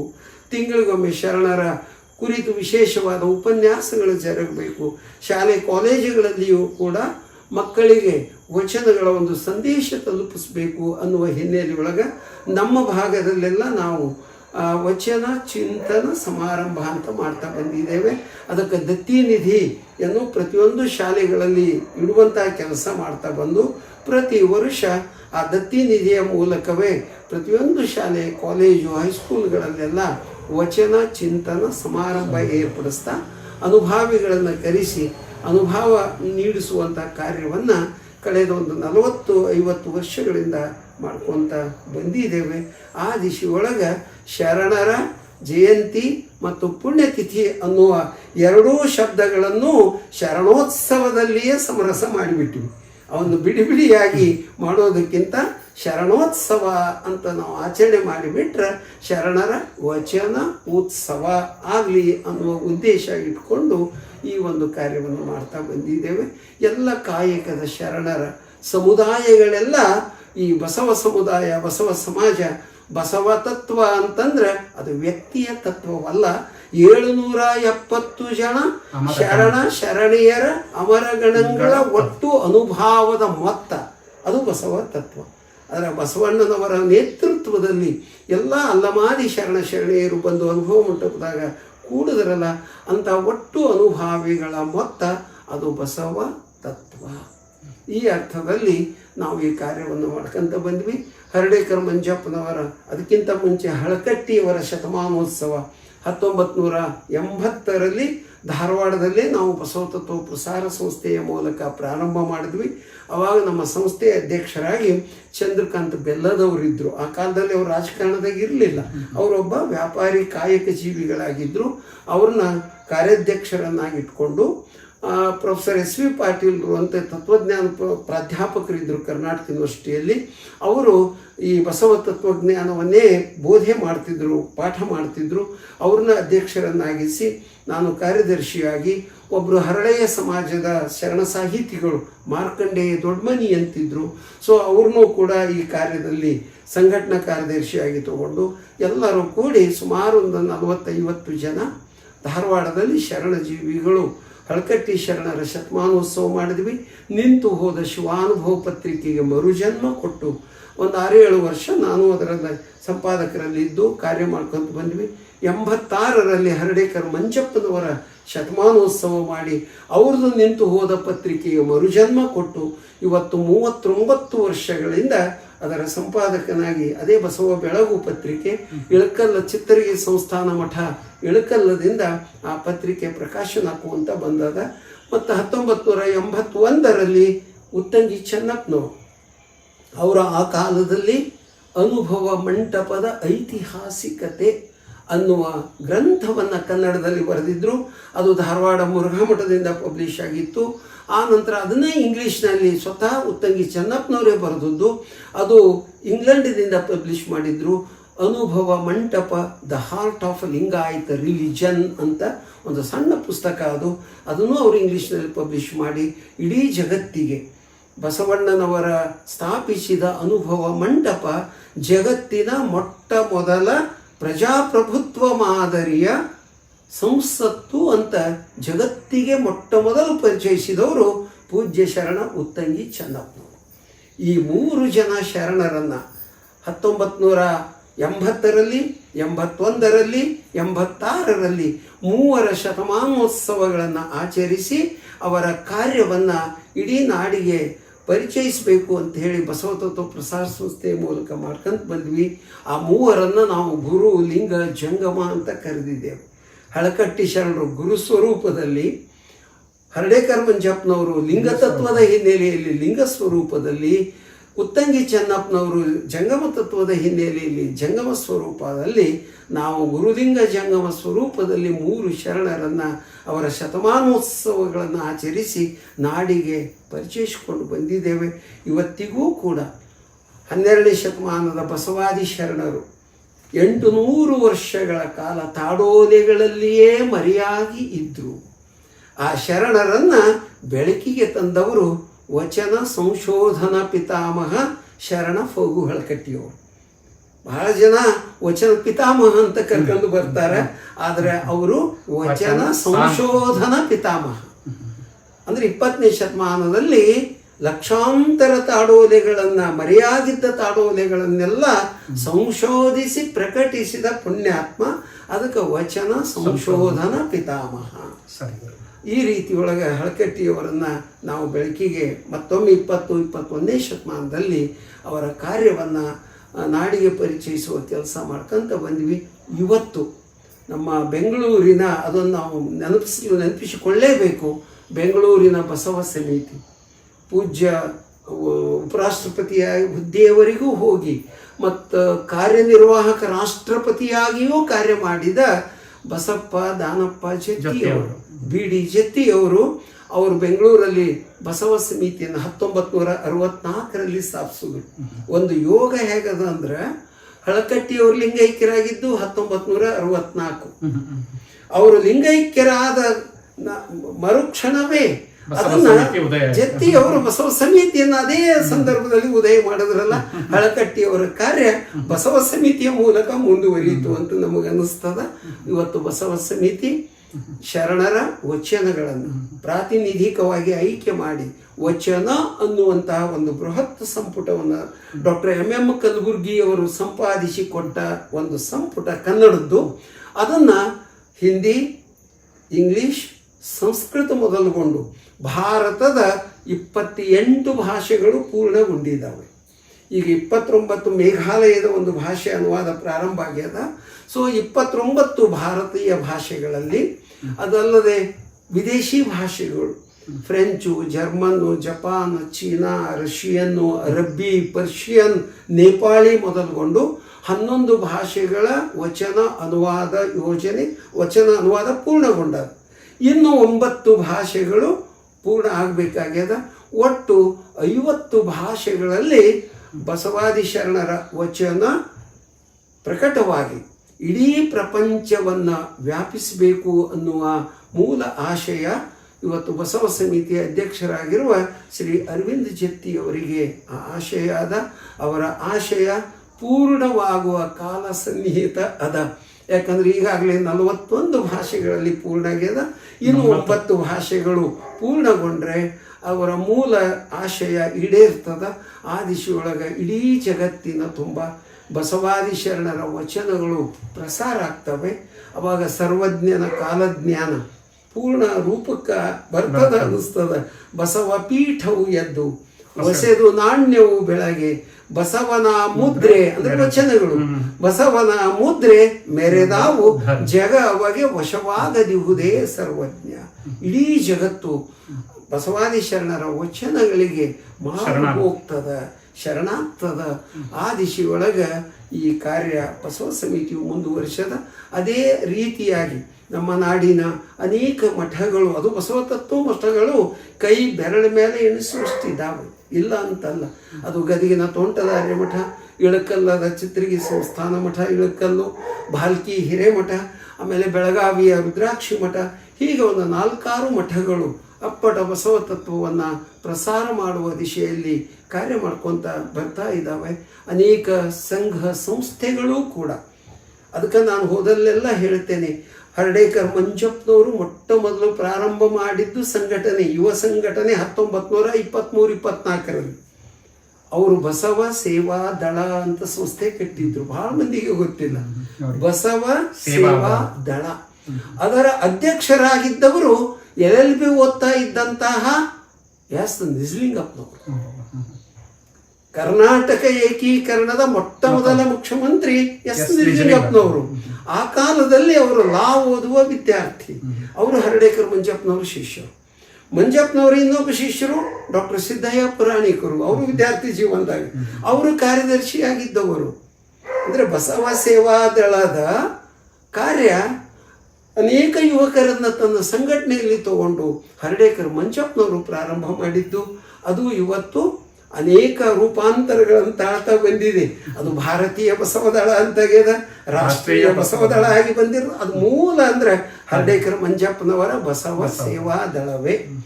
ಅವರು 47 ಇಸ್ವಿಯಲ್ಲಿ ಲಿಂಗೈಕ್ಯರಾಗಿದ್ದಕ್ಕೆ 1947ರಲ್ಲಿ ಮಂಜಪ್ಪನವರು ಲಿಂಗೈಕ್ಯರಾದ ನಂತರ ನಿಂತು ಹೋಗಿತ್ತು ಆ ಕಾರ್ಯ. ಅದರ ನಂತರದಲ್ಲಿ ಬಸವ ಕಲ್ಯಾಣ ಅನುಭವ ಮಂಟಪದಲ್ಲಿ ಅವರ ಶತಮಾನೋತ್ಸವ ಆಚರಿಸಿ ನಾವು ಬಸವ ದಳ ಅಂತ ಮರುಹುಟ್ಟು ಹಾಕಿದ್ದು ಭಾಲ್ಕಿ ಹಿರೇಮಠದ ಚನ್ನಬಸವ ಪಟ್ಟದ್ದೇವರು. ಅದಾದ ನಂತರ 1-2 ವರ್ಷಗಳಲ್ಲಿ ಅದೇ ಮತ್ತೆ ಭಾರತೀಯ ಬಸವದಳ ಅಂತ ಕಲ್ಯಾಣ ನಾಡಿನಲ್ಲಿ ಲಿಂಗಾನಂದ ಸ್ವಾಮಿಗಳು ಮಾತೆ ಮಹಾದೇವಿಯವರು ರಾಷ್ಟ್ರೀಯ ಬಸವದಳ ಅಂತ ನಾಡಿನುದ್ದಗಲಕ್ಕೂ ಪ್ರಾರಂಭ ಮಾಡಿದ್ರು. ಹೆಸರುಗಳು ಭಿನ್ನ ಭಿನ್ನವಾಗಿದ್ದರೂ ಕೂಡ ಎಲ್ಲರ ಮೂಲ ಆಶಯ ಒಂದೇ, ಬಸವಾದಿ ಶರಣರ ತತ್ವ ಸಿದ್ಧಾಂತ ದರ್ಶನ ಪ್ರಸಾರ ಆಗಬೇಕು. ಅದಕ್ಕೆ ನಾವು ಹೋದಲ್ಲೆಲ್ಲ ಹೇಳ್ತೇನೆ, ಕಾಲದ ಹಿನ್ನೆಲೆಯಲ್ಲಿ ಅನೇಕ ಶರಣರ ಹೆಸರಿನ ಸಂಘಟನೆಗಳು ಮೂಡಿ ಬಂದಿದ್ರೂ ಕೂಡ ಇವೆಲ್ಲವೂ ನಮ್ಮವು ಅನ್ನುವಂಥ ಭಾವನೆಯಲ್ಲಿ ಬಸವ ಭಕ್ತರು ಅದರಲ್ಲಿ ತೊಡಗಿಸಿಕೊಳ್ಳಬೇಕು. ಇದು ಅವರು ಪ್ರಾರಂಭ ಮಾಡ್ಯಾರ, ಇವರು ಪ್ರಾರಂಭ ಮಾಡ್ಯಾರ ಅಂತ ಭಿನ್ನತೆಯನ್ನು ಉಂಟು ಮಾಡಿಕೊಳ್ಳದೆ ಬಸವಾದಿ ಶರಣರ ಹೆಸರಿನ ಎಲ್ಲ ಸಂಘಟನೆಗಳು ನಮ್ಮವು ಅಂತ ಸೌಹಾರ್ದ ಭಾವದಿಂದ, ಹಾರ್ಮನಿ ಅಂತೀವಿ ನೋಡ್ರಿ. ಸೊ ನಾವೆಲ್ಲರೂ ಒಂದಾಗಿ ಕೈ ಜೋಡಿಸಿದಾಗ, ಅದೇ ರೀತಿಯಲ್ಲಿ ಇವತ್ತು ವಿಶ್ವ ವಚನ ಫೌಂಡೇಶನ್ ಅಂತ ರೂಪ ಕೊಟ್ಟಿದ್ರಿ, ಇದು ಕೂಡ ನಮ್ಮದೇ ಸಂಸ್ಥೆ ಅಂತ ಇವತ್ತು ನಾವು ಇಲ್ಲಿಗೆ ಬಂದಿದ್ದೇವೆ. ಧನ್ಯವಾದ. ಇದು ಬೇರೆ ಸಂಸ್ಥೆ ಅನ್ನೋ ಭಾವ ಇಲ್ಲ. ಶರಣರ ಹೆಸರಿನ ಸಂಸ್ಥೆಗಳೆಲ್ಲ ನಮ್ಮವು. ಎಲ್ಲರೂ ತಾತ್ವಿಕ ಸೈದ್ಧಾಂತಿಕವಾಗಿ ಒಂದಾಗಿ ಕಾರ್ಯ ಮಾಡಬೇಕಾಗ್ಯದ. ಅದು ಅವರವರ ವೈಯಕ್ತಿಕ ಒಂದು ಇತಿಹಾಸದ ಹಿನ್ನೆಲೆಯಲ್ಲಿ ಬಿಡಿ ಬಿಡಿಯಾಗಿ ಸಂಸ್ಥೆಗಳು ಮೂಡಿ ಬಂದರೂ ಕೂಡ ಅವೆಲ್ಲ ತತ್ವದ ಹಿನ್ನೆಲೆಯಲ್ಲಿ ಒಂದು ತತ್ವ ಸಿದ್ಧಾಂತದ ಪ್ರಸಾರಕ್ಕಾಗಿರುವ ಸಂಸ್ಥೆಗಳು ಅಂತ ಈ ಕಾರ್ಯ ನಾವೆಲ್ಲ ಮುಂದುವರಿಸಿಕೊಂಡು ಹೋಗಬೇಕಾಗ್ಯದ. ಆ ದಿಶೆಯೊಳಗೆ ಇವತ್ತು ನಾವೆಲ್ಲ ಕಾರ್ಯ ಮಾಡ್ತಾ ಇದ್ದೀವಿ. ಮತ್ತು ಬಸವಾದಿ ಶರಣರ ತತ್ವ ಇವತ್ತು ಜಗತ್ತಿನ ಭಾಷೆಗಳಿಗೆಲ್ಲ, ಭಾರತದ ಭಾಷೆಗಳಿಗೆಲ್ಲ ಅನುವಾದವಾಗಿ ಪ್ರಸಾರ ಆಗ್ತಾ ಇದ್ದಾವೆ. ತಮಗೆ ಆಶ್ಚರ್ಯ ಅಂದ್ರೆ ಈ ವರುಷ ಈ ಭೂಮಿಯ ಮೇಲೆ 211 ದೇಶಗಳದಾವೆ. 211 ದೇಶಗಳು. ಅದರಲ್ಲಿ ಸುಮಾರು 120 ದೇಶಗಳಲ್ಲಿ ಇವತ್ತು ಬಸವ ಜಯಂತಿ ಆಚರಣೆಯಾಗಿದೆ ಈ ವರ್ಷ. ಅಂದ್ರೆ ಅಷ್ಟು ಅರ್ಧ ಜಗತ್ತು ಬಸವಾದಿ ಶರಣರ ತತ್ವಗಳು ಪರಿಚಯ ಆದುವಂತ ಅದರ ಅರ್ಥ. ಇನ್ನೊಂದು 2-3 ವರ್ಷ ಹೋಗೋದ್ರೊಳಗೆ ಇಡೀ ಭೂಮಂಡಲವನ್ನೆಲ್ಲ ಎಲ್ಲ ದೇಶಗಳಿಗೂ ಬಸವಾದಿ ಶರಣರ ವಚನಗಳು ಪ್ರಸಾರ ಆಗ್ತವೆ, ತಲುಪ್ತವೆ. ಅವರ ವಚನಗಳ ಬೆಳಕಿನಲ್ಲಿ ಇಡೀ ಜಗತ್ತು ಒಂದಾಗುವ ಕಾಲ ಬರಬೇಕು ಅಂತ ನಮ್ಮೆಲ್ಲರ ಆಶಯ ಅದ. ಇವನಾರವ ಎಂದೆನಿಸದೆ ಎಲ್ಲರೂ ನಮ್ಮವರು ಅನ್ನುವಂತಹ ಭಾವ ಬಲಿತಾಗ ಕೂಡಲ ಸಂಗಮ ದೇವ ನಿಮ್ಮ ಮನೆಯ ಮಹಾ ಮಕ್ಕಳು ನಾವೆಲ್ಲ, ಮರ್ತ್ಯುಲೋಕ ದೇವರ ಕಮ್ಮಟ ಅಂತೀವಲ್ಲ, ಆ ದಿಶೆಯೊಳಗೆ ಆ ದೇವನ ಮಹಾಮನೆಯ ಸಂತಾನ ನಾವೆಲ್ಲರೂ ಅನ್ನುವಂಥ ಪ್ರಜ್ಞೆ ಮೂಡಿದಾಗ ಯಾವ ಹಿಂಸೆ, ಯುದ್ಧಗಳು, ಹಾನಿಗಳು ಇವೆಲ್ಲ ತಪ್ಪಿ ಹೋಗ್ತವೆ. ಅದಕ್ಕೆ ಬಸವಾದಿ ಶರಣರ ವಚನ ಸಂದೇಶ ಇವತ್ತು ಎಂದಿಗಿಂತಲೂ ಇವತ್ತು ಬಹಳ ಅವಶ್ಯಕತೆ ಅದ. ಆ ದಿಶೆಯೊಳಗೆ ನಾವೆಲ್ಲ ಪ್ರಾಮಾಣಿಕ ಪ್ರಯತ್ನ ಮಾಡ್ತಾ ಕಾರ್ಯ ಮಾಡಬೇಕಾಗ್ಯದ ಅಂತ ನನಗೆ ಅನಿಸ್ತದೆ. ಧನ್ಯವಾದಗಳು ಗುರುಗಳೇ. ಮೊದಲೆಲ್ಲ ಶರಣರು ಏನಾಗಿದ್ರು, ಕೇವಲ ಪೂಜಾ ಮೂರ್ತಿ ಆಗಿದ್ರು. ಹೋಗೋದು ತೆಂಗಿನಕಾಯಿ, ಬಾಳೆಹಣ್ಣು ತಗೊಂಡೋಗಿ ಗಂಧದ ಕಡ್ಡಿಯಲ್ಲಿ ಪೂಜೆ ಮಾಡಿ ಕೇವಲ ಪೂಜಾ ಮೂರ್ತಿಗಳನ್ನಾಗಿ ಮಾಡಿಕೊಟ್ಟಿದ್ರು. ಆದರೆ ತಾವು ಈ ಒಂದು ಶರಣರ ಜಯಂತಿಗಳನ್ನು ವಿಶೇಷವಾಗಿ ಸಂಶೋಧನೆ ಮಾಡಿ ಅವರಿಗೆ ಒಂದು ಜಯಂತಿ ಆಚರಣೆ ಮಾಡುವುದರ ಮುಖಾಂತರ ಅವರೆಲ್ಲರನ್ನು ಜ್ಞಾನ ಮೂರ್ತಿಗಳನ್ನಾಗಿ ಮಾಡಿದ್ದೀರಾ. ನಿಮ್ಮ ಈ ಒಂದು ಕೆಲಸಕ್ಕೆ ನಾವೆಷ್ಟು ಶರಣಾರ್ಥಿಗಳನ್ನು ಹೇಳಿದ್ರು ಕೂಡ ಸಾಲದು. ಇಂತಹ ಒಂದು ಸಂಶೋಧನೆ ನಿರಂತರವಾಗಿ ಸಾಗಲಿ ಅಂತ ನಾನು ಈ ಮೂಲಕ ತಮ್ಮಲ್ಲಿ ಮನವಿ ಮಾಡಿಕೊಳ್ತಾ ಇದ್ದೇನೆ. ನಿಮ್ಮ ಮಾತಾಡ್ತಾ ನಿಮ್ಮ ಅನುಭವವನ್ನು ಹೇಳ್ತಾ 40 ನಿಮಿಷದ ಅವಧಿ ಹೇಗಾಯ್ತೋ ಗೊತ್ತಾಗ್ಲಿಲ್ಲ. ಶಾಲೆ ತಗೊಂಡ್ರೆ ಅದನ್ನ ಒಂದು ಅವಧಿಯ ಪಾಠ ಅಂತ ತಗೊಳ್ತೀವಿ. ಒಂದು ಅದ್ಭುತವಾದ ಪ್ರವಚನವನ್ನೇ ನಮಗೆ ಕೊಟ್ಟುಬಿಟ್ರಿ ಗುರುಗಳೇ. ನಿಮ್ಮ ಪ್ರವಚನ ನಮಗೆ ಸೊಗಸಾಯಿತು. ಅದನ್ನ ಕೇಳಿದಂತಹ ನಮ್ಮ ಕರ್ಣಗಳು ಕೂಡ ಪಾವನ ಆಗಿದೆ ಗುರುಗಳೇ. ಇಂದು ನೀವು ಹೇಳಿದ್ರಿ ಬಸವಣ್ಣನವರನ್ನ 120 ದೇಶಗಳು ಕೂಡ ಅವರ ಜಯಂತಿಯನ್ನ ಆಚರಣೆ ಮಾಡುವುದರ ಮುಖಾಂತರ ಅವರ ತತ್ವಗಳನ್ನ ಆಚರಣೆ ಮಾಡ್ತಾ ಇದ್ದಾರೆ. ಇನ್ನು ಕೆಲವೇ ವರ್ಷಗಳು ಹೋದ್ರೆ ಇಡೀ ಅಖಂಡ ಭೂಮಂಡಲವೇ ಬಸವಣ್ಣನವರಿಗೆ ಶರಣಾಗುವಂತಹ ಒಂದು ಸಂದರ್ಭ ತುಂಬಾ ಹತ್ತಿರ ಇದೆ ಅಂತ. ಖಂಡಿತ. ಆದ್ರೂ ಕೂಡ ನಮ್ಮ ಕರ್ನಾಟಕಕ್ಕೆ ಬಸವಣ್ಣವರು ಪರಿಚಯ ಆದದ್ದು ತುಂಬಾ ಲೇಟಾಗಿ, ತಡವಾಗಿ ಅಂತ ಹೇಳ್ಬೋದು. ನೀವು 3 ತ್ರಿಮೂರ್ತಿಗಳು ಅಂದ್ರೆ ಶರಣ ಸಾಹಿತ್ಯವನ್ನ ಪರಿಚಯ ಮಾಡಿದಂತಹ ತ್ರಿಮೂರ್ತಿಗಳಾದಂತಹ ಫಗು ಅಲಕಟ್ಟಿಯವರ ಬಗ್ಗೆ, ಮತ್ತೆ ಹರ್ಡೇಕರ್ ಮಂಜಪ್ಪನವರ ಬಗ್ಗೆ, ಮತ್ತು ಶರಣರಾದ ಉತ್ತಂಗಿ ಚೆನ್ನಪ್ಪ ಅವರ ಬಗ್ಗೆ ತುಂಬಾ ಚೆನ್ನಾಗಿ ಹೇಳಿದ್ರಿ. ಅದು ವಿಶೇಷವಾಗಿ ನಮ್ಮ ವೀಕ್ಷಕ ಬಂಧುಗಳು, ಯಾಕಂದ್ರೆ ಈ ಒಂದು ವಚನ ಸಾಹಿತ್ಯವನ್ನ ನೋಡುವಂತಹ ಮತ್ತು ಯೂಟ್ಯೂಬ್ ಮತ್ತೆ ಇನ್ಸ್ಟಾಗ್ರಾಮ್ ಮತ್ತು ಫೇಸ್ಬುಕ್ ಮುಖಾಂತರ ನೋಡುವಂತಹ ಭಕ್ತರು ತುಂಬಾ ಇದ್ದಾರೆ. ಇದ್ರ ಮುಖಾಂತರ ನಿಮ್ಮ ಸಂದೇಶ ಹೋಗ್ಲಿ ಅಂತ ನಿಮ್ಮ ಒಂದು ಸಂದರ್ಶನವನ್ನ ಮಾಡ್ತಾ ಇದ್ದೀನಿ ಗುರುಗಳೇ. ಈ ಒಂದು ಸಂದರ್ಭದಲ್ಲಿ ಈಗ ಬಸವಣ್ಣನವರನ್ನ ಯಾವುದೋ ಕಾಲದಲ್ಲಿ ಸಾಂಸ್ಕೃತಿಕ ನಾಯಕ ಅಂತ ಘೋಷಣೆ ಮಾಡಬೇಕಾಗಿತ್ತು. ಆದ್ರೂ ಕೂಡ ಮಾನ್ಯ ಕರ್ನಾಟಕದ ಮುಖ್ಯಮಂತ್ರಿಗಳಾದಂತಹ ಶ್ರೀ ಸಿದ್ದರಾಮಯ್ಯನವರು ಬಸವಣ್ಣನವರನ್ನ ಕರ್ನಾಟಕದ ಸಾಂಸ್ಕೃತಿಕ ನಾಯಕ ಅಂತ ಘೋಷಣೆ ಮಾಡಿದ್ದಾರೆ. ಈ ಒಂದು ಸಾಂಸ್ಕೃತಿಕ ನಾಯಕ ಆಗಿರುವಂತಹ ಬಸವಣ್ಣನವರು ಎಲ್ಲರಿಗೂ ಕೂಡ ರೀಚ್ ಆಗಬೇಕು, ಎಲ್ಲರಿಗೂ ಮತ್ತಷ್ಟು ತಲುಪಬೇಕು, ಶಾಲಾ ಕಾಲೇಜುಗಳಲ್ಲಿ ತಲುಪಬೇಕು, ಮತ್ತೆ ವಿಶ್ವವಿದ್ಯಾನಿಲಯಗಳಲ್ಲಿ ತಲುಪಬೇಕು. ಒಂದು ಆ ಮಟ್ಟದಲ್ಲಿ ತಲುಪ್ತಾ ಇಲ್ಲ. ಅದಕ್ಕೆ ಯಾವ ಯಾವ ಯೋಜನೆಗಳನ್ನ ಹಾಕಿಕೊಂಡು ಸರ್ಕಾರದವರಾಗ್ಲಿ ಅಥವಾ ಸಂಘ ಸಂಸ್ಥೆಗಳಾಗ್ಲಿ ಅಥವಾ ವಿವಿಧ ಮಠಗಳಾಗ್ಲಿ, ಬಸವ ತತ್ವದ ಮಠಗಳಾಗ್ಲಿ, ಯಾವ ರೀತಿ ಬಸವಣ್ಣನವರನ್ನ ವಿಚಾರಧಾರೆಗಳು ತಲುಪಬೇಕು ಅಂತ ತಾವು ಮಾರ್ಗದರ್ಶನ ಮಾಡೋದಕ್ಕೆ ಇಷ್ಟಪಡ್ತೀರಾ? ಇಲ್ಲಿ ನಾನು ಮಾರ್ಗದರ್ಶನ ಮಾಡೋದು ಅನ್ನೋದಕ್ಕಿಂತ ತಡ ಆದರೂ ಚಿಂತೆ ಇಲ್ಲ. 900 ವರ್ಷಗಳ ನಂತರವಾದರೂ ಬಸವಣ್ಣನವರನ್ನ ಸರ್ಕಾರ ಗುರುತಿಸ್ತಲ್ಲ, ಇದು ಬಹಳ ಮಹತ್ವದ್ದು. ಯಾಕಂದ್ರೆ ಬಸವಣ್ಣನವರನ್ನ ಒಂದು ಜಾತಿಗೆ, ಒಂದು ಮತಕ್ಕೆ, ಒಂದು ಧರ್ಮಕ್ಕೆ, ಒಂದು ಕೋಮಿಗೆ ಸೀಮಿತ ಮಾಡ್ಕೊಂಡು ಬಂದಿದ್ರು. ಬಸವಾದಿ ಶರಣರು ಜಾತಿ ಮತ ಪಂಥ ಪಂಗಡಗಳನ್ನು ಮೀರಿ ಜ್ಯೋತಿ ಸ್ವರೂಪರಾಗಿ ಜಗತ್ತಿಗೆ ಅವರು ಬೆಳಕು ಕೊಟ್ಟವರು. ಅದಕ್ಕೆ ನಾವು ಬಸವಣ್ಣನವರನ್ನ ಜಗಜ್ಯೋತಿ ಅಂತ ಕರಿತೇವೆ. ಅದು ಯಾವುದೋ ಒಂದು ನಾಡು ಅಥವಾ ಒಂದು ಮನೆ, ಒಂದು ಜಾತಿ ಪಂಗಡಕ್ಕೆ ಬೆಳಗಿದ ಜ್ಯೋತಿ ಅಲ್ಲ, ಇಡೀ ಮಾನವ ಕುಲವನ್ನು ಬೆಳಗಿದ ಜ್ಯೋತಿ ಬಸವಣ್ಣನವರು. ಅದಕ್ಕೆ ಜಗಜ್ಯೋತಿ. ಆ ಹಿನ್ನೆಲೆಯಲ್ಲಿ ಬಸವಣ್ಣನವರನ್ನು ರಾಜಕೀಯ ಹಿನ್ನೆಲೆಗೆ ಸ್ವಲ್ಪ ನಾವು ಯೋಚನೆ ಮಾಡಿದಾಗ, ಕರ್ನಾಟಕ ಕನ್ನಡ ನಾಡು ಮಾತನಾಡುವ ಕನ್ನಡಿಗರೆಲ್ಲ ಒಂದಾದದ್ದು 1956 ನವೆಂಬರ್ 1ರಿಂದ. ಸೊ ಅಂದಿನಿಂದ ಇವತ್ತಿನ ತನಕ ಅನೇಕ ಜನ ಮುಖ್ಯಮಂತ್ರಿಗಳಾಗಿದ್ದಾರೆ, ಇಲ್ಲ ಅಂತಲ್ಲ. ನಾವು ಹೋದಲ್ಲೆಲ್ಲ ಪ್ರಶ್ನೆ ಮಾಡ್ತಾರೆ, ಏನಪ್ಪ ಇಷ್ಟು ಜನ ಮುಖ್ಯಮಂತ್ರಿಗಳಾದರೂ ಬಸವಣ್ಣನವರನ್ನ ಕರ್ನಾಟಕದ ಸಾಂಸ್ಕೃತಿಕ ನಾಯಕ ಅಂತ ಡಿಕ್ಲೇರ್ ಮಾಡ್ಲಿಕ್ಕೆ, ಅದನ್ನ ಗುರುತಿಸ್ಲಿಕ್ಕೆ ಸಿದ್ದರಾಮಯ್ಯನವರೇ ಬರಬೇಕಾಯ್ತಾ ಅಂತ ಎಷ್ಟೋ ಜನ ನಮ್ಮನ್ನು ಕೇಳ್ತಾರೆ, ಪ್ರಶ್ನೆ ಮಾಡ್ತಾರೆ. ಅವಾಗ ನಾನು ಬಹಳ ಯೋಚನೆ ಮಾಡಿದೆ. ನಿಜಲಿಂಗಪ್ಪನವ್ರನ್ನ ಮೊದಲು ಮಾಡ್ಕೊಂಡು ಅನೇಕ ಜನ ಬಸವಣ್ಣನವರ ಭಕ್ತರಾಗಿ ಕಾರ್ಯ ಮಾಡಿದಂಥ ಅನೇಕ ಲಿಂಗಾಯತ ಮುಖ್ಯಮಂತ್ರಿಗಳು ಆಗಿ ಹೋಗಿದ್ದಾರೆ ನಮ್ಮ ನಾಡಿನಲ್ಲಿ. ಸೊ ಇವರು ಎಲ್ಲರೂ ಮಾಡಲಾಗದ ಒಂದು ಕೆಲಸ ಸಿದ್ದರಾಮಯ್ಯನವ್ರು ಮಾಡಿದ್ರಲ್ಲ ಅಂತ ಅನೇಕರು ನಮಗೆ ಪ್ರಶ್ನೆ ಕೇಳ್ತಾರೆ. ಅವರಿಗೆ ನಾನು ಏನು ಹೇಳೋದು ಅಂದರೆ, ಲಿಂಗಾಯತ ಮುಖ್ಯಮಂತ್ರಿಗಳು ಯಾರಾದರೂ ಈ ಕೆಲಸ ಮಾಡಿದ್ರ, ಅವ್ರು ಲಿಂಗಾಯತರು ತಮ್ಮ ಧರ್ಮಕ್ಕೆ, ತಮ್ಮ ಜಾತಿಗೆ ಸಂಬಂಧಪಟ್ಟ ಬಸವಣ್ಣನ ಮಾಡಿದ್ರು ನೋಡುವಂಥ ಒಂದು ಅಪವಾದ ಲಿಂಗಾಯತ ಮುಖ್ಯಮಂತ್ರಿಗಳಿಗೆ ಖಂಡಿತವಾಗಿಯೂ ಬರ್ತಿತ್ತು. ಸಿದ್ದರಾಮಯ್ಯನವರು ಮಾಡಿದ್ರು ಅಂತ ತಿಳಿದು ಇಡೀ ನಾಡಿನ ಕರ್ನಾಟಕದ ಎಲ್ಲ ಜನಾಂಗದವರು ಮೌನವಾಗಿದ್ದಾರೆ, ಒಪ್ಪಿಕೊಂಡಿದ್ದಾರೆ. ಇದು ಬಹುಶಃ ಬಸವಣ್ಣನವರ ಒಂದು ವಿಶ್ವವಿಶಾಲತೆಯನ್ನ ಇವತ್ತು ನಾವು ಅರ್ಥ ಮಾಡ್ಕೊಳ್ಬೇಕಾಗ್ತದ. ಅದಕ್ಕೆ ಸಿದ್ದರಾಮಯ್ಯನವರಿಗೆ ಈ ಹಿನ್ನೆಲೆಯೊಳಗೆ ನಾವು ಅನಂತ ಧನ್ಯವಾದಗಳನ್ನು ಅರ್ಪಿಸಬೇಕಾಗ್ತದ. ಆ ದಿಶೆಯೊಳಗನ ಇವತ್ತು ಬಸವ ಸಂಸ್ಕೃತಿ ಯಾತ್ರೆ ಅನ್ನೋದು ಬಸವನ ಬಾಗೇವಾಡಿಯಿಂದ ಸೆಪ್ಟೆಂಬರ್ 1ರಿಂದ ಪ್ರಾರಂಭವಾಗಿ ಬೆಂಗಳೂರಿನವರೆಗೂ ಬರ್ತದೆ.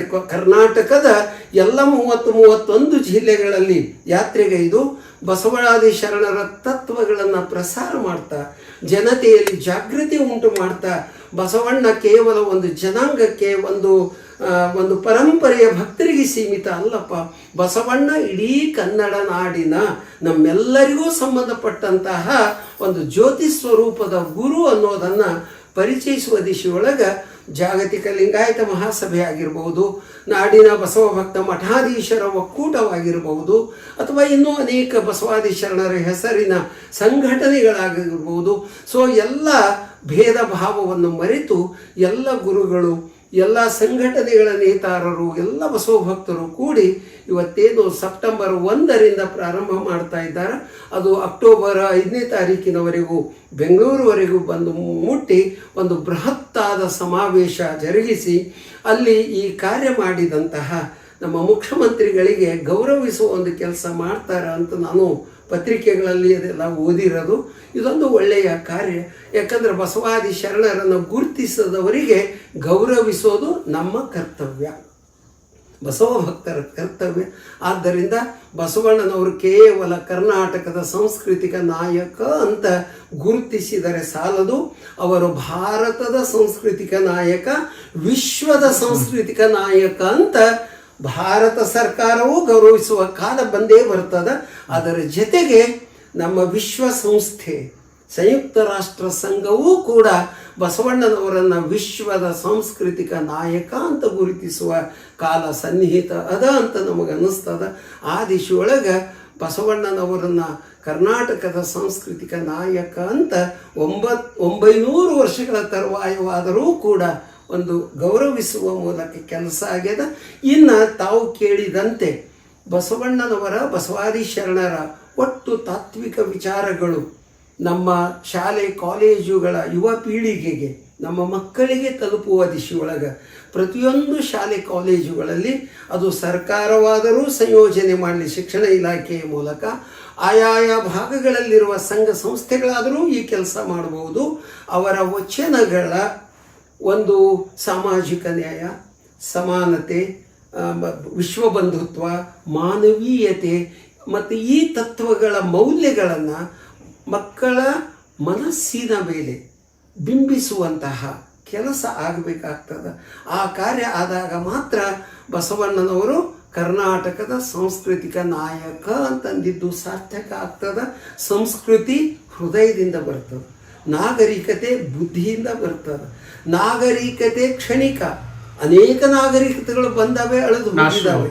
ಆದರೆ ಸಂಸ್ಕೃತಿ ಮಾತ್ರ ಮಾನವನ ಹೃದಯವಾಗಿರೋದ್ರಿಂದ ಆ ಸಂಸ್ಕೃತಿ ಮಾನವ ಕುಲ ಈ ಪೃಥ್ವಿಯ ಮೇಲೆ ಇರುವವರೆಗೂ ಸಂಸ್ಕೃತಿ ಇರ್ತದೆ.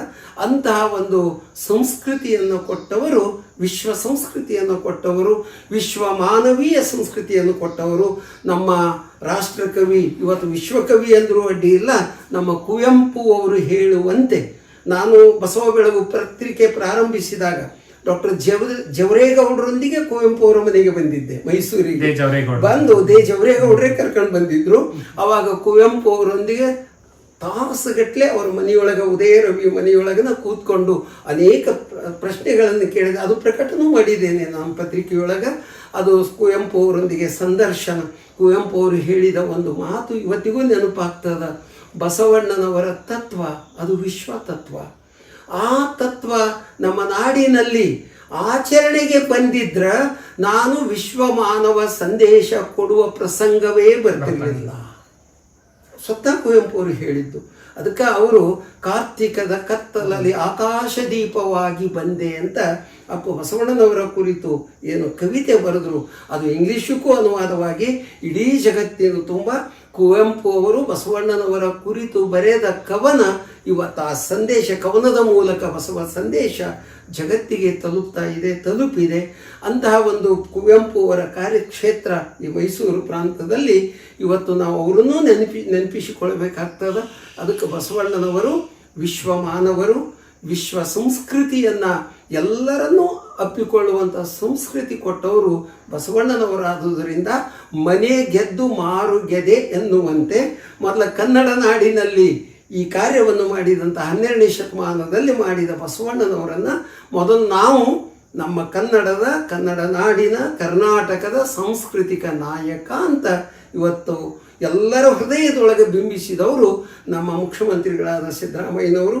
ಅದೇ ರೀತಿಯೊಳಗೆ ಭಾರತದ ಪ್ರಧಾನಿಗಳೂ ಕೂಡ ಬಸವಣ್ಣನವರನ್ನು ಕುರಿತು ಅಭಿಮಾನದಿಂದ ಮಾತನಾಡ್ತಾರೆ. ಅನುಭವ ಮಂಟಪದೊಳಗಿನ ಶಬ್ದವನ್ನೇ ಹೊಸ ಲೋಕಸಭೆಗೂ ಇಟ್ಟಿದ್ದಾರೆ. ಪಾರ್ಲಿಮೆಂಟ್ ಭವನಕ್ಕೆ ಭಾರತ ಮಂಟಪ ಅಂತ ಇಟ್ಟಿದ್ದಾರೆ.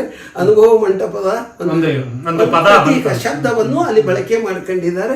ಅದೇ ರೀತಿಯೊಳಗೆ ಬಸವಣ್ಣನವರನ್ನು ಭಾರತದ ಸಾಂಸ್ಕೃತಿಕ ನಾಯಕ ಅಂತ ನಮ್ಮ ಪ್ರಧಾನಮಂತ್ರಿಗಳು ಕೂಡ ಬಹುಶಃ ಸಾರುವಂತಹ ಕಾರ್ಯ ಸನಿಹದಲ್ಲೇ ಬರ್ತದ ಅಂತ ಆಶಯ ಇಟ್ಕೊಂಡಿದ್ದೀವಿ.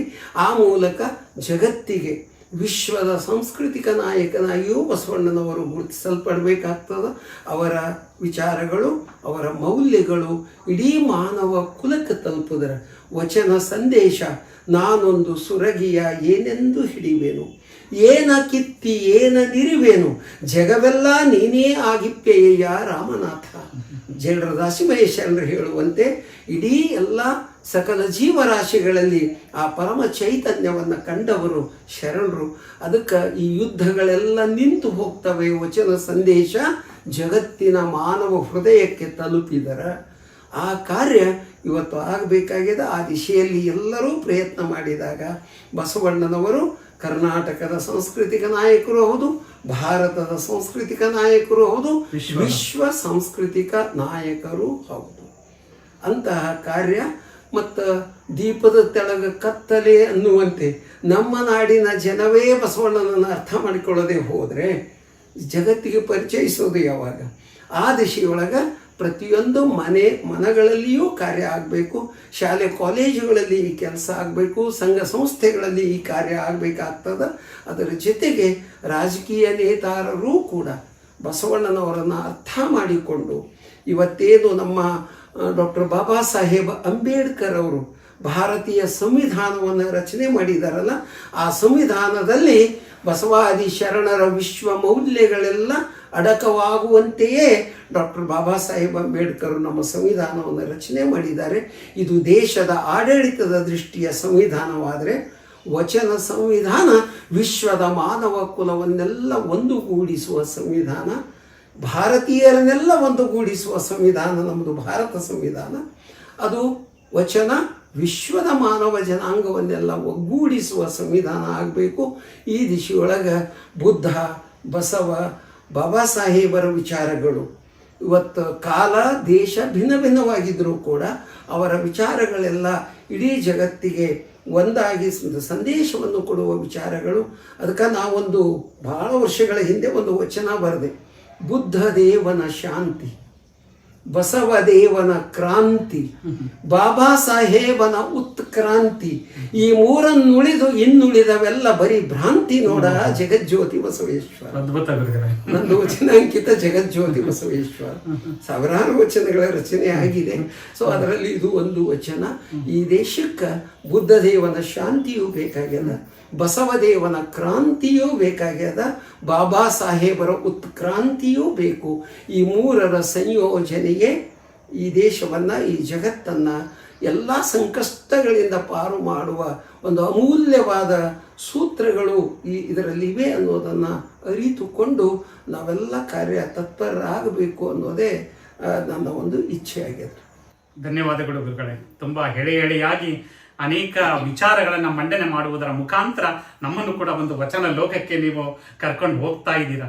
ಆದರೂ ಕೂಡ ಇನ್ನೂ ನಿಮ್ಮ ಹತ್ರ ಅನೇಕ ವಿಚಾರಗಳನ್ನು ಕೇಳ್ತಾನೆ ಇರಬೇಕು ಅಂತ ಅನಿಸುತ್ತೆ ಬಂಧುಗಳೇ. ನಾನು ಈ ಒಂದು ಕಾರ್ಯ ಚಟುವಟಿಕೆಗಳ ಬಗ್ಗೆ ಹೇಳಿದಕ್ಕೆ ನಮ್ಮ ಶರಣು ವಿಶ್ವವಚನ ಫೌಂಡೇಶನ್ ಕಡೆಯಿಂದ ಕೂಡ 2 ಚಟುವಟಿಕೆಗಳನ್ನ ಹಮ್ಮಿಕೊಂಡಿದ್ದೀವಿ ಗುರುಗಳೇ. ಒಂದು ಶಾಲೆಗಳೆಡೆಗೆ ವಚನಗಳ ನಡೆಗೆ ಅಂತ. ಶಾಲೆಗೆ ಹೋಗಿ ಮಕ್ಕಳಿಗೆ ವಚನ ಹೇಳಿಸಿ, ವಚನ ಹೇಳಿದಂತಹ ಎಲ್ಲ ಮಕ್ಕಳಿಗೂ ವಚನ ಪುಸ್ತಕ ಮತ್ತು ವಚನ ದೀವಿಗೆ ಪ್ರಮಾಣ ಪತ್ರವನ್ನ ಕೊಟ್ಟು ಅವರನ್ನ ಒಂದು ಪ್ರೋತ್ಸಾಹ ಮಾಡಿ ಬರ್ತಾ ಇದ್ದೇವೆ. ಇದುವರೆಗೆ 116 ಶಾಲೆಗಳೆಡೆಗೆ ವಚನಗಳ ನಡಿಗೆ ಕಾರ್ಯಕ್ರಮವನ್ನ ಮಾಡಿದ್ದೇವೆ. ಮತ್ತೆ ಇನ್ನೊಂದು ವಚನ ಗ್ರಾಮ ಅಂತ ಗುರುಗಳೇ. ವಚನ ಗ್ರಾಮ ಅಂದ್ರೆ ಒಂದು ಗ್ರಾಮವನ್ನ ಆಯ್ಕೆ ಮಾಡ್ಕೊಳ್ತೀವಿ. ಗ್ರಾಮವನ್ನ ಆಯ್ಕೆ ಮಾಡಿಕೊಂಡು ಆ ಗ್ರಾಮಕ್ಕೆ ಹೋಗಿ ಪ್ರತಿ ಮನೆಗೆ ಒಂದೊಂದು ವಚನ ಪುಸ್ತಕವನ್ನು ಉಚಿತವಾಗಿ ಕೊಟ್ಟು ಅನಂತರ ಅವರನ್ನೆಲ್ಲರನ್ನು ಒಂದು ಕಡೆ ಸೇರಿಸಿ ವಚನ ಸಾಹಿತ್ಯದ ಬಗ್ಗೆ ಜಾಗೃತಿ ಉಂಟು ಮಾಡಿ ಆ ಗ್ರಾಮವನ್ನ ವಚನ ಗ್ರಾಮ ಅಂತ ಘೋಷಣೆ ಮಾಡಿ ಬರ್ತಾ ಇದ್ದೇವೆ. ಇದುವರೆಗೆ 35 ವಚನ ಗ್ರಾಮಗಳನ್ನ ಮಾಡಿದ್ದೇವೆ. ಈ ಕಾರ್ಯಕ್ರಮಗಳನ್ನು ಕೂಡ ಒಂದು ರೀತಿ ವಿಶೇಷವಾಗಿ ಎಲ್ಲ ಸಂಘ ಸಂಸ್ಥೆಗಳು ಕೂಡ ಅವರ ಹೆಸರಿನಲ್ಲೇ, ಆ ಸಂಘ ಸಂಸ್ಥೆಯ ಹೆಸರಿನಲ್ಲೇ ಅಲ್ಲಲ್ಲಿ ಆ ಭಾಗದಲ್ಲಿ ಮಾಡಿದಾಗ ಇನ್ನು ವಚನ ಸಾಹಿತ್ಯ ಇನ್ನೂ ಕೂಡ ಹೆಚ್ಚು ತಿಳಿದುಕೊಂಡು ಜಾಗೃತಿ ಆಗೋದಿಕ್ಕೆ ಸಾಧ್ಯ ಆಗುತ್ತೆ ಅಂತ ನಾನು ಕೂಡ ಭಾವಿಸ್ತೇನೆ. ಗುರುಗಳೇ, ಈಗ ತಾನೇ ನಾವು ಬಸವಣ್ಣನವರು ಯಾವ ರೀತಿ ಸಾಂಸ್ಕೃತಿಕ ನಾಯಕ ವಿಶ್ವಮಟ್ಟಕ್ಕೂ ಕೂಡ ಹೋಗ್ಬೇಕು ಅಂತ ತಿಳ್ಕೊಂಡು, ಆದ್ರೆ ಅವರನ್ನ ಅರ್ಥ ಮಾಡ್ಕೊಳ್ಳೋದಕ್ಕೆ ಇನ್ನೂ ಕೂಡ ಸಾಧ್ಯ ಆಗ್ತಾ ಇಲ್ಲ. ಅವರ ಒಂದು ಚಿಂತನೆ ಏನಿತ್ತು, ಅವರ ತತ್ವ ಏನಿತ್ತು ಅನ್ನೋದಕ್ಕೆ ನಮ್ಮ ಜ್ಞಾನಪೀಠ ಪ್ರಶಸ್ತಿ ಪುರಸ್ಕೃತರಾದಂತಹ ಗಿರೀಶ್ ಕಾರ್ನಾಡ್ ಅವರು ಹೇಳ್ತಾರೆ, ನೋಯುವ ಹಲ್ಲಿಗೆ ನಾಲಿಗೆ ಪದೇ ಪದೇ ಹೊರಡುವಂತೆ ಜಾಗೃತ ಮನಸ್ಸುಗಳ ಬಸವ ತತ್ವಕ್ಕೆ ನನ್ನ ಮನಸ್ಸು ಸದಾ ಹೊರಡುತ್ತೆ ಅಂತ. ಅವು ಎಂತಹ ಮಾತು ಗುರುಗಳೇ. ಯಾಕಂದ್ರೆ ಬಸವಣ್ಣನವರು ಒಬ್ಬ ಶ್ರೇಷ್ಠ ಆರ್ಥಿಕ ತಜ್ಞ ಅಂತ ಕೆಲವರು ಅರ್ಥಶಾಸ್ತ್ರಜ್ಞರು ಗುರುತಿಸ್ಕೊಂಡಿದ್ದಾರೆ. ಯಾಕಂದ್ರೆ ಅರ್ಥಶಾಸ್ತ್ರದ ಪಿತಾಮಹ ಅಂತ ಆಡಮ್ ಸ್ಮಿತ್ ಅವರನ್ನ ಕರೀತಾರೆ. ಅವರು 18ನೇ ಶತಮಾನ.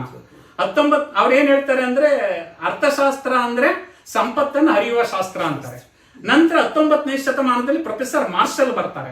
ಅವ್ರು ಏನ್ ಹೇಳ್ತಾರೆ, ಸಂಪತ್ತನ್ನು ಹರಿತರೆ ಮಾತ್ರ ಸಾಕಾಗೋದಿಲ್ಲ, ಆ ಸಂಪತ್ತು ಜನಮಾನಸಕ್ಕೆ ಅಂದ್ರೆ ಮಾನವ ಜನಾಂಗಕ್ಕೆ ಬಳಕೆ ಆದಾಗ ಮಾತ್ರ ಅದು ಅರ್ಥಶಾಸ್ತ್ರ ಅಂತ ಅನ್ಸ್ಕೊಳ್ಳುತ್ತೆ ಅಂತ ಅವ್ರನ್ನ ನಂತರ ಅರ್ಥಶಾಸ್ತ್ರದ ಪಿತಾಮಹನ ಅರ್ಹತೆಯನ್ನ ನಾವು ಅವರಲ್ಲಿ ನೋಡ್ತೇವೆ. ಆದ್ರೆ ಇದು 18 ಮತ್ತು 19ನೇ ಶತಮಾನದಲ್ಲಿ ನಡೆದದ್ದು. ಬಸವಣ್ಣನವರು 12ನೇ ಶತಮಾನದಲ್ಲೇ ದುಡಿದು ಉಂಡ್ರಿ, ಉಳಿದದ್ರಲ್ಲಿ ಸ್ವಲ್ಪ ಸಮಾಜಕ್ಕೆ ಕೊಡ್ರಿ ಅಂದ್ರು. ಅಂದ್ರೆ ಕಾಯಕ ಮತ್ತು ದಾಸೋಹವನ್ನ ನಮ್ಮ ಬೆಳಕಿಗೆ ತರುವುದರ ಮುಖಾಂತರ ಅವರೊಬ್ರು ಶ್ರೇಷ್ಠ ಅರ್ಥಶಾಸ್ತ್ರಜ್ಞ ಆಗ್ತಾರೆ, ನಿಜವಾದ ಅರ್ಥಶಾಸ್ತ್ರದ ಪಿತಾಮಹ ಆಗ್ತಾರೆ. ಜೊತೆಗೆ ಸಂವಿಧಾನದ ಪಿತಾಮಹ ಅಂತ ಕೂಡ ಬಸವಣ್ಣವ್ರನ್ನೇ ಗುರುತಿಸ್ಕೊಳ್ತಾರೆ ನಾನು ಓದಿದ ಪ್ರಕಾರ. ಯಾಕಂದ್ರೆ ನೀವೆಲ್ಲ ಹಂಚ್ಕೊಳ್ತಾ ಇರ್ತಾರಲ್ಲ ನಿಮ್ಮ ಪ್ರವಚನಗಳಲ್ಲಿ, ಅಲ್ಲಿ ನೋಡಿದಾಗ ಯಾರು ಅಮೆರಿಕದ 4ನೇ ಅಧ್ಯಕ್ಷರಾದಂತಹ ಜೇಮ್ಸ್ ಮ್ಯಾಡಿಸನ್ ಅವ್ರನ್ನ ವಿಶ್ವ ಸಂವಿಧಾನದ ಪಿತಾಮಹ ಅಂತಾರೆ. ಡಾಕ್ಟರ್ BR ಅಂಬೇಡ್ಕರ್ ಅವ್ರನ್ನ ಭಾರತದ ಸಂವಿಧಾನದ ಪಿತಾಮಹ ಅಂತ ಕರೀತಾರೆ. ಆದ್ರೆ ಜೇಮ್ಸ್ ಮ್ಯಾಡಿಸನ್ ಯಾವಾಗ 19ನೇ ಶತಮಾನದಲ್ಲಿ ಬರುವಂತವ್ರು.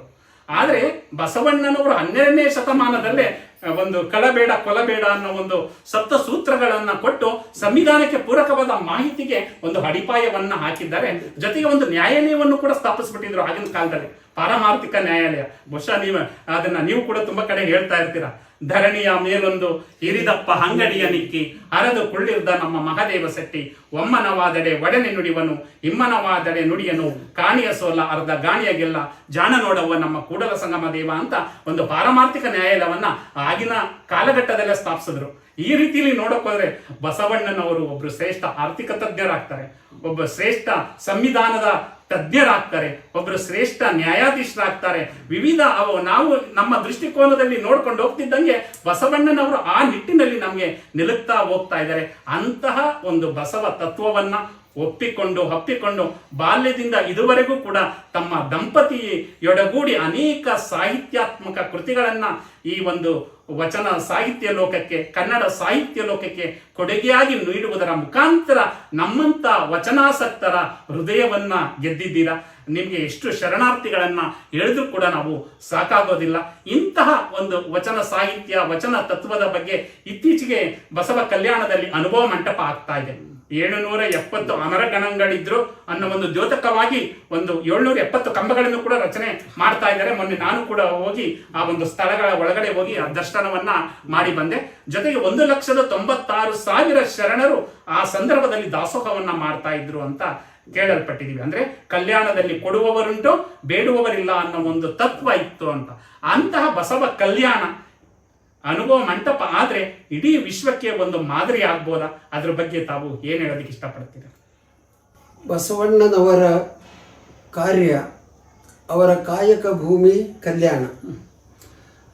ಹೀಗಾಗಿ ಇವತ್ತು ಆಧುನಿಕ ಯುಗದಲ್ಲಿ ಬಸವ ಕಲ್ಯಾಣ ಅಂತಲೇ ಕರೆಯಲ್ಪಟ್ಟಿದೆ.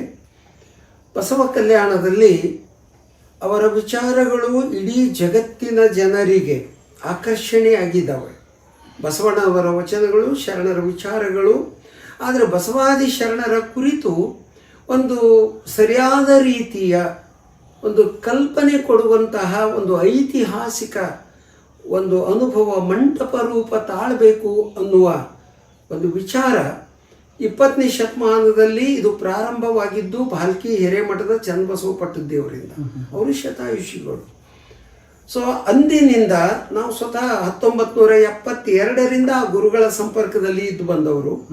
ಅನುಭವ ಮಂಟಪ ಅವರು ಕಟ್ಟಿದ್ದು, ಅವರು ನೂತನ ಅನುಭವ ಮಂಟಪದ ರೂವಾರಿಗಳು. 1980ರಲ್ಲಿ ಪ್ರಾರಂಭವಾಯಿತು.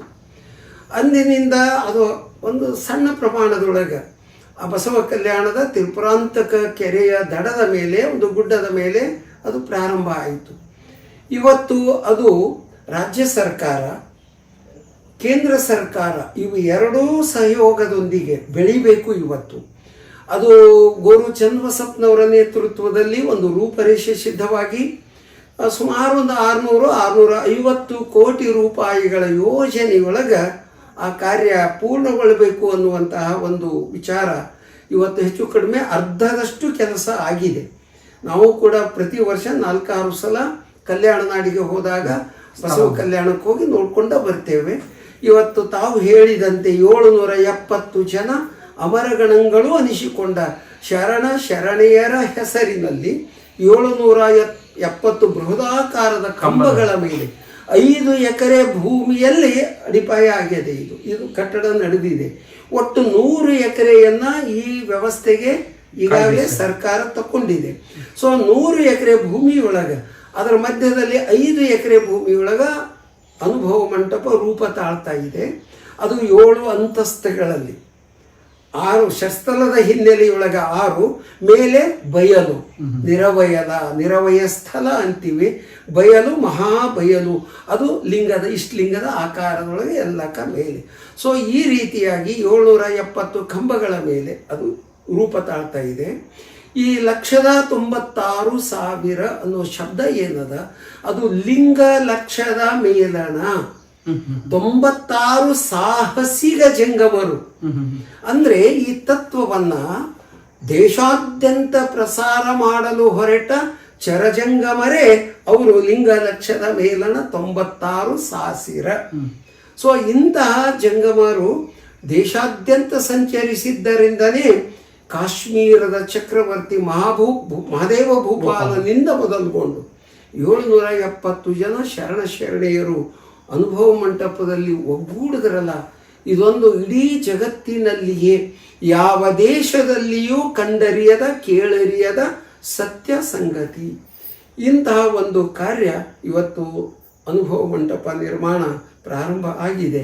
ಅದಕ್ಕೆ ಇನ್ನೂ ಬಹುಶಃ 400 ಕೋಟಿ ರೂಪಾಯಿಗಳು ಬೇಕಾಗಬಹುದೇನೋ. ಆ ದಿಶೆಯೊಳಗೆ ಕರ್ನಾಟಕ ಸರ್ಕಾರ ಮತ್ತು ಕೇಂದ್ರ ಸರ್ಕಾರ ಎರಡೂ ಕೂಡ ಸಹಯೋಗ ನೀಡಿದ್ರೆ ಮಾತ್ರ ಆದಷ್ಟು ಬೇಗನೆ ಅನುಭವ ಮಂಟಪ ಒಂದು ರೂಪ ತಾಳಿ ಅಲ್ಲಿ ಹಲವಾರು ಯೋಜನೆಗಳು ಬರಬೇಕಾಗ್ಯದ. ಮೊಟ್ಟ ಮೊದಲು ಅಂತಾರಾಷ್ಟ್ರೀಯ ವಚನ ವಿಶ್ವವಿದ್ಯಾಲಯ ರೂಪ ತಾಳಬೇಕು. ಅದು ಜಂಗಮಾತ್ಮಕ. ಅದು ವಚನಗಳು ಅಂದ್ರೆ ಜ್ಞಾನಾತ್ಮಕ, ಜ್ಞಾನವೇ ಜಂಗಮ ಅಂತೀವಿ ನಾವು. ಶರಣರ ವಚನದಾಗ ನಾವು ಉಲ್ಲೇಖ ಅದ. ಇಂತಹ ಒಂದು ಜ್ಞಾನ ಜಂಗಮಾತ್ಮಕವಾಗಿ ವಚನ ವಿಶ್ವವಿದ್ಯಾಲಯನೂ ಒಂದು ಬರಬೇಕು ಆ ಪರಿಸರದಲ್ಲಿಯೇ. ಅದರ ಜೊತೆಗೆ ಕಾಯಕ ವಿಶ್ವವಿದ್ಯಾಲಯ ಒಂದು ರೂಪ ಆಗಬೇಕು. ಯಾಕಂದ್ರೆ ಬಸವಣ್ಣನವರನ್ನ ಕಾಯಕವ ಕಲಿಸುವುದಕ್ಕ ನಾಯಕನು ಬಸವಣ್ಣ ಅಂತ ನಮ್ಮ ಜನಪದ ಸಾಹಿತ್ಯ ಕರ್ಕೊಂಡು ಬಂದಾರ. ಇವತ್ತು ನಮ್ಮ ಸರ್ಕಾರಗಳು ಯಾವುದೇ ಇರಲಿ, ಅದು ರಾಜ್ಯ ಕೇಂದ್ರ ಅನ್ನುವ ನಾವು ಪಕ್ಷದ ದೃಷ್ಟಿಯಿಂದ ಭೇದ ಮಾಡೋದಿಲ್ಲ. ಯಾಕಂದ್ರೆ ಬಸವಣ್ಣ ಕಟ್ಟಿದ್ದು ಭಕ್ತಿ ಪಕ್ಷ, ರಾಜಕೀಯ ಪಕ್ಷಗಳಲ್ಲ. ಇಡೀ ಮಾನವ ಕುಲವೆಲ್ಲ ಭಕ್ತಿ ಪಕ್ಷದ ಅಂತರ್ಗತ ಬರಬೇಕು ಅಂತಾರೆ ಬಸವಣ್ಣನವರು. ಅದಕ್ಕೆ ಬಸವಣ್ಣನವರು ಕಾಯಕ ಭಾಗ್ಯವನ್ನ ಜಗತ್ತಿಗೆ ಕರುಣಿಸಿದ್ದಾರೆ. ಉಳಿದೆಲ್ಲ ಭಾಗ್ಯಗಳನ್ನು ಕಾಯಕ ಜೀವಿಗಳು ಸ್ವಯಂ ಪಡ್ಕೊಂತಾರೆ. ಆದರೆ ಕಾಯಕ ಭಾಗ್ಯವನ್ನು ನಮ್ಮ ಸರ್ಕಾರಗಳು ದುಡಿಯುವ ಕೈಗಳಿಗೆ ಆ ಭಾಗ್ಯ ಕರುಣಿಸಿದ್ರು. ಅಂದರೆ 2 ರಟ್ಟಿ ಮುರಿದು ದುಡಿದ್ರೆ 1 ಹೊಟ್ಟೆ ತುಂಬಿಸ್ಕೊಳ್ಳೋದು ತಡ ಆಗೋದಿಲ್ಲ. ಅದಕ್ಕೆ ಕಾಯಕ ಜೀವಿಗಳು ಎಂದೂ ಬಡವರಲ್ಲ. ಕಾಯಕ ಜೀವಿಗಳು ಸಂಪದ್ಭರಿತರು, ಸಿರಿವಂತರು.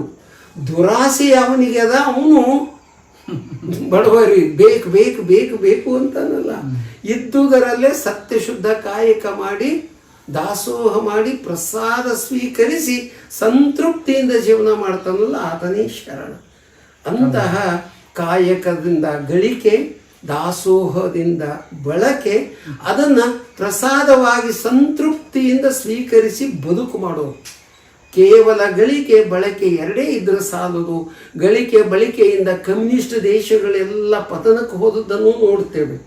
ಆದರೆ ಬಸವಣ್ಣನವರು ಕಾಯಕ ದಾಸೋಹಕ್ಕೆ ಒಂದು ಪ್ರಸಾದ ಅನ್ನುವ ತತ್ವವನ್ನು ಜೋಡಿಸಿರೋದ್ರಿಂದ ಸಂತೃಪ್ತಿಯ ಜೀವನ ಶರಣ ಜೀವನ.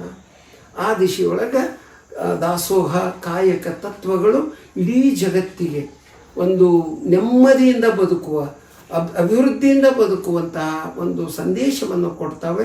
ಅಂತಹ ಒಂದು ಅನುಭವ ಮಂಟಪದ ಸಂದೇಶವು ಇದಾಗ್ಯದ. ಸತ್ಯ ಶುದ್ಧ ಕಾಯಕ, ನಿತ್ಯ ಲಿಂಗಾರ್ಚನೆ, ಭಕ್ತಿಯ ದಾಸೋಹ, ಪ್ರಸಾದ, ಸಂತೃಪ್ತಿ, ಈ 4 ಪಿಲ್ಲರ್ಸ್ಗಳ ಮೇಲೆ ಅನುಭವ ಮಂಟಪ ನಿಂತದ. ಶರಣ ಧರ್ಮ ನಿಂತದ, ತತ್ವ ನಿಂತದ, ಸಿದ್ಧಾಂತ ನಿಂತದ. ಆ ದಿಶೆಯೊಳಗೆ ಇವತ್ತು ನಾವು ವಿಚಾರಗಳನ್ನೆಲ್ಲ ಪ್ರಸಾರ ಮಾಡಬೇಕಾಗ್ಯದ. ಪ್ರಚಾರ ಮಾಡೋದು ಬೇರೆ, ಪ್ರಸಾರ ಮಾಡೋದು ಬೇರೆ. ಪ್ರಚಾರ ಅಂದ್ರೆ ಬರೀ ಜಾಹೀರಾತು ಕೊಟ್ಟಂಗಿರಿ, ಪ್ರಸಾರ ಅಂದ್ರೆ ಅದನ್ನ ಆಚರಣೆಯಲ್ಲಿ ತಂದು ತೊಡಗಿಸಿಕೊಂಡಂಗೆ. ಆ ದಿಶೆಯೊಳಗೆ ಬಸವ ತತ್ವ ಪ್ರಸಾರ ಇವತ್ತು ಜಗತ್ತಿನ ತುಂಬ ಆಗಬೇಕಾಗಿದೆ. ಕಾಲ ಸನ್ನಿಹಿತವಾಗ್ಯದ.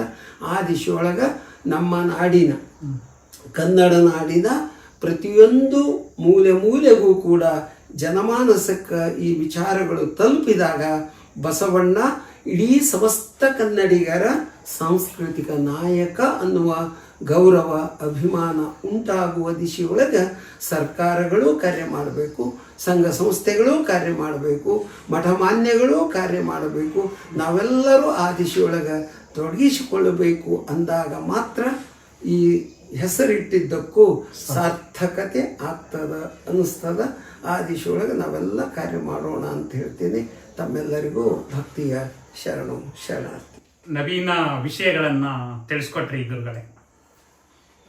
ನಮ್ಮ ಸಿದ್ದಯ್ಯ ಪುರಾಣಿಕರು ಹೇಳ್ತಾರೆ ಒಂದು ಕವಿತೆಯಲ್ಲಿ, ಹೊರಡುವೆ ನಾನು ಹೊರಡುವೆ ಮುಂದೆ, ಬರುವುದು ವಿಶ್ವವು ನನ್ನಯ ಹಿಂದೆ. ಅವರಿವರೆಂಬೆನೆ ಎಲ್ಲರೂ ಒಂದೇ, ಎಲ್ಲರಿಗಿರುವನು ಒಬ್ಬನೇ ತಂದೆ. ಬರುವೆನು ಬರುವೆನು ಭುವಿಯನ್ನು ಬೆಳಗಿ, ಬಸವನ ಬೆಳಕೆ ಎಲ್ಲಾಡಿ ಬಂದೆ, ಭಾರತವೆಲ್ಲ ಸುತ್ತಾಡಿ ಬಂದೆ ಅಂತ ಅವತ್ತೇ ಭಾರತವನ್ನ ಸುತ್ತಾಡಿದ್ದಾರೆ. ಇವತ್ತು ವಿಶ್ವವನ್ನು ಕೂಡ ಬಸವನ ಬೆಳಕು ಸುತ್ತಾ ಇದೆ. ಅಂತಹ ಬಸವಣ್ಣನವರು ವಿಶ್ವದ ಸಾಂಸ್ಕೃತಿಕ ನಾಯಕ ಆಗುವಂತಹ ಕಾಲ ಸನ್ನಿಹಿತ ಆಗ್ಲಿ. ಬಸವ ತತ್ವ ಇಡೀ ವಿಶ್ವಕ್ಕೆ ಗೊತ್ತಾಗಿ ಬಸವಣ್ಣನವರ ವಿಚಾರಧಾರೆಗಳಿಂದ ಅವರು ಕೂಡ ಬೆಳಕನ್ನ ಕಂಡ್ಕೊಳ್ಳಿ, ಅವರು ಕೂಡ ಸ್ವಯಂ ಜ್ಯೋತಿಗಳಾಗ್ಲಿ ಅಂತ ಆಶಿಸ್ತಾ, ನೀವು ನಮ್ಮ ಶರಣು ವಿಶ್ವವಚನ ಫೌಂಡೇಶನ್ನ ಶರಣು ಕುಟೀರಕ್ಕೆ ಬಂದು ತಮ್ಮ ಅನೇಕ ವಿಷಯಗಳನ್ನ, ಬಸವಾದಿ ಶರಣರ ವಿಚಾರಧಾರೆಗಳನ್ನ ನಮಗೆ ತಲುಪಿಸುವುದರ ಮುಖಾಂತರ ನಮ್ಮ ಈ ಒಂದು ಶರಣು ವಿಶ್ವವಚನ ಫೌಂಡೇಶನ್ನ ಯೂಟ್ಯೂಬ್ ಚಾನೆಲ್ ಅನ್ನ ವೀಕ್ಷಿಸುತ್ತಿರುವಂತಹ ಎಲ್ಲ ಬಂಧುಗಳಿಗೆ ಅನೇಕ ಒಂದು ವಿಷಯವನ್ನ ನೀವು ನೀಡಿದ್ದೀರಾ. ನಿಮಗೆ ನಮ್ಮ ಫೌಂಡೇಶನ್ನ ಪರವಾಗಿ ಹೃದಯಪೂರ್ವಕ ಭಕ್ತಿಪೂರ್ವಕ ಶರಣಾರ್ಥಿಗಳನ್ನ ಅರ್ಪಿಸ್ತೇನೆ ಗುರುಗಳೇ. ಶರಣಾರ್ಥಿ.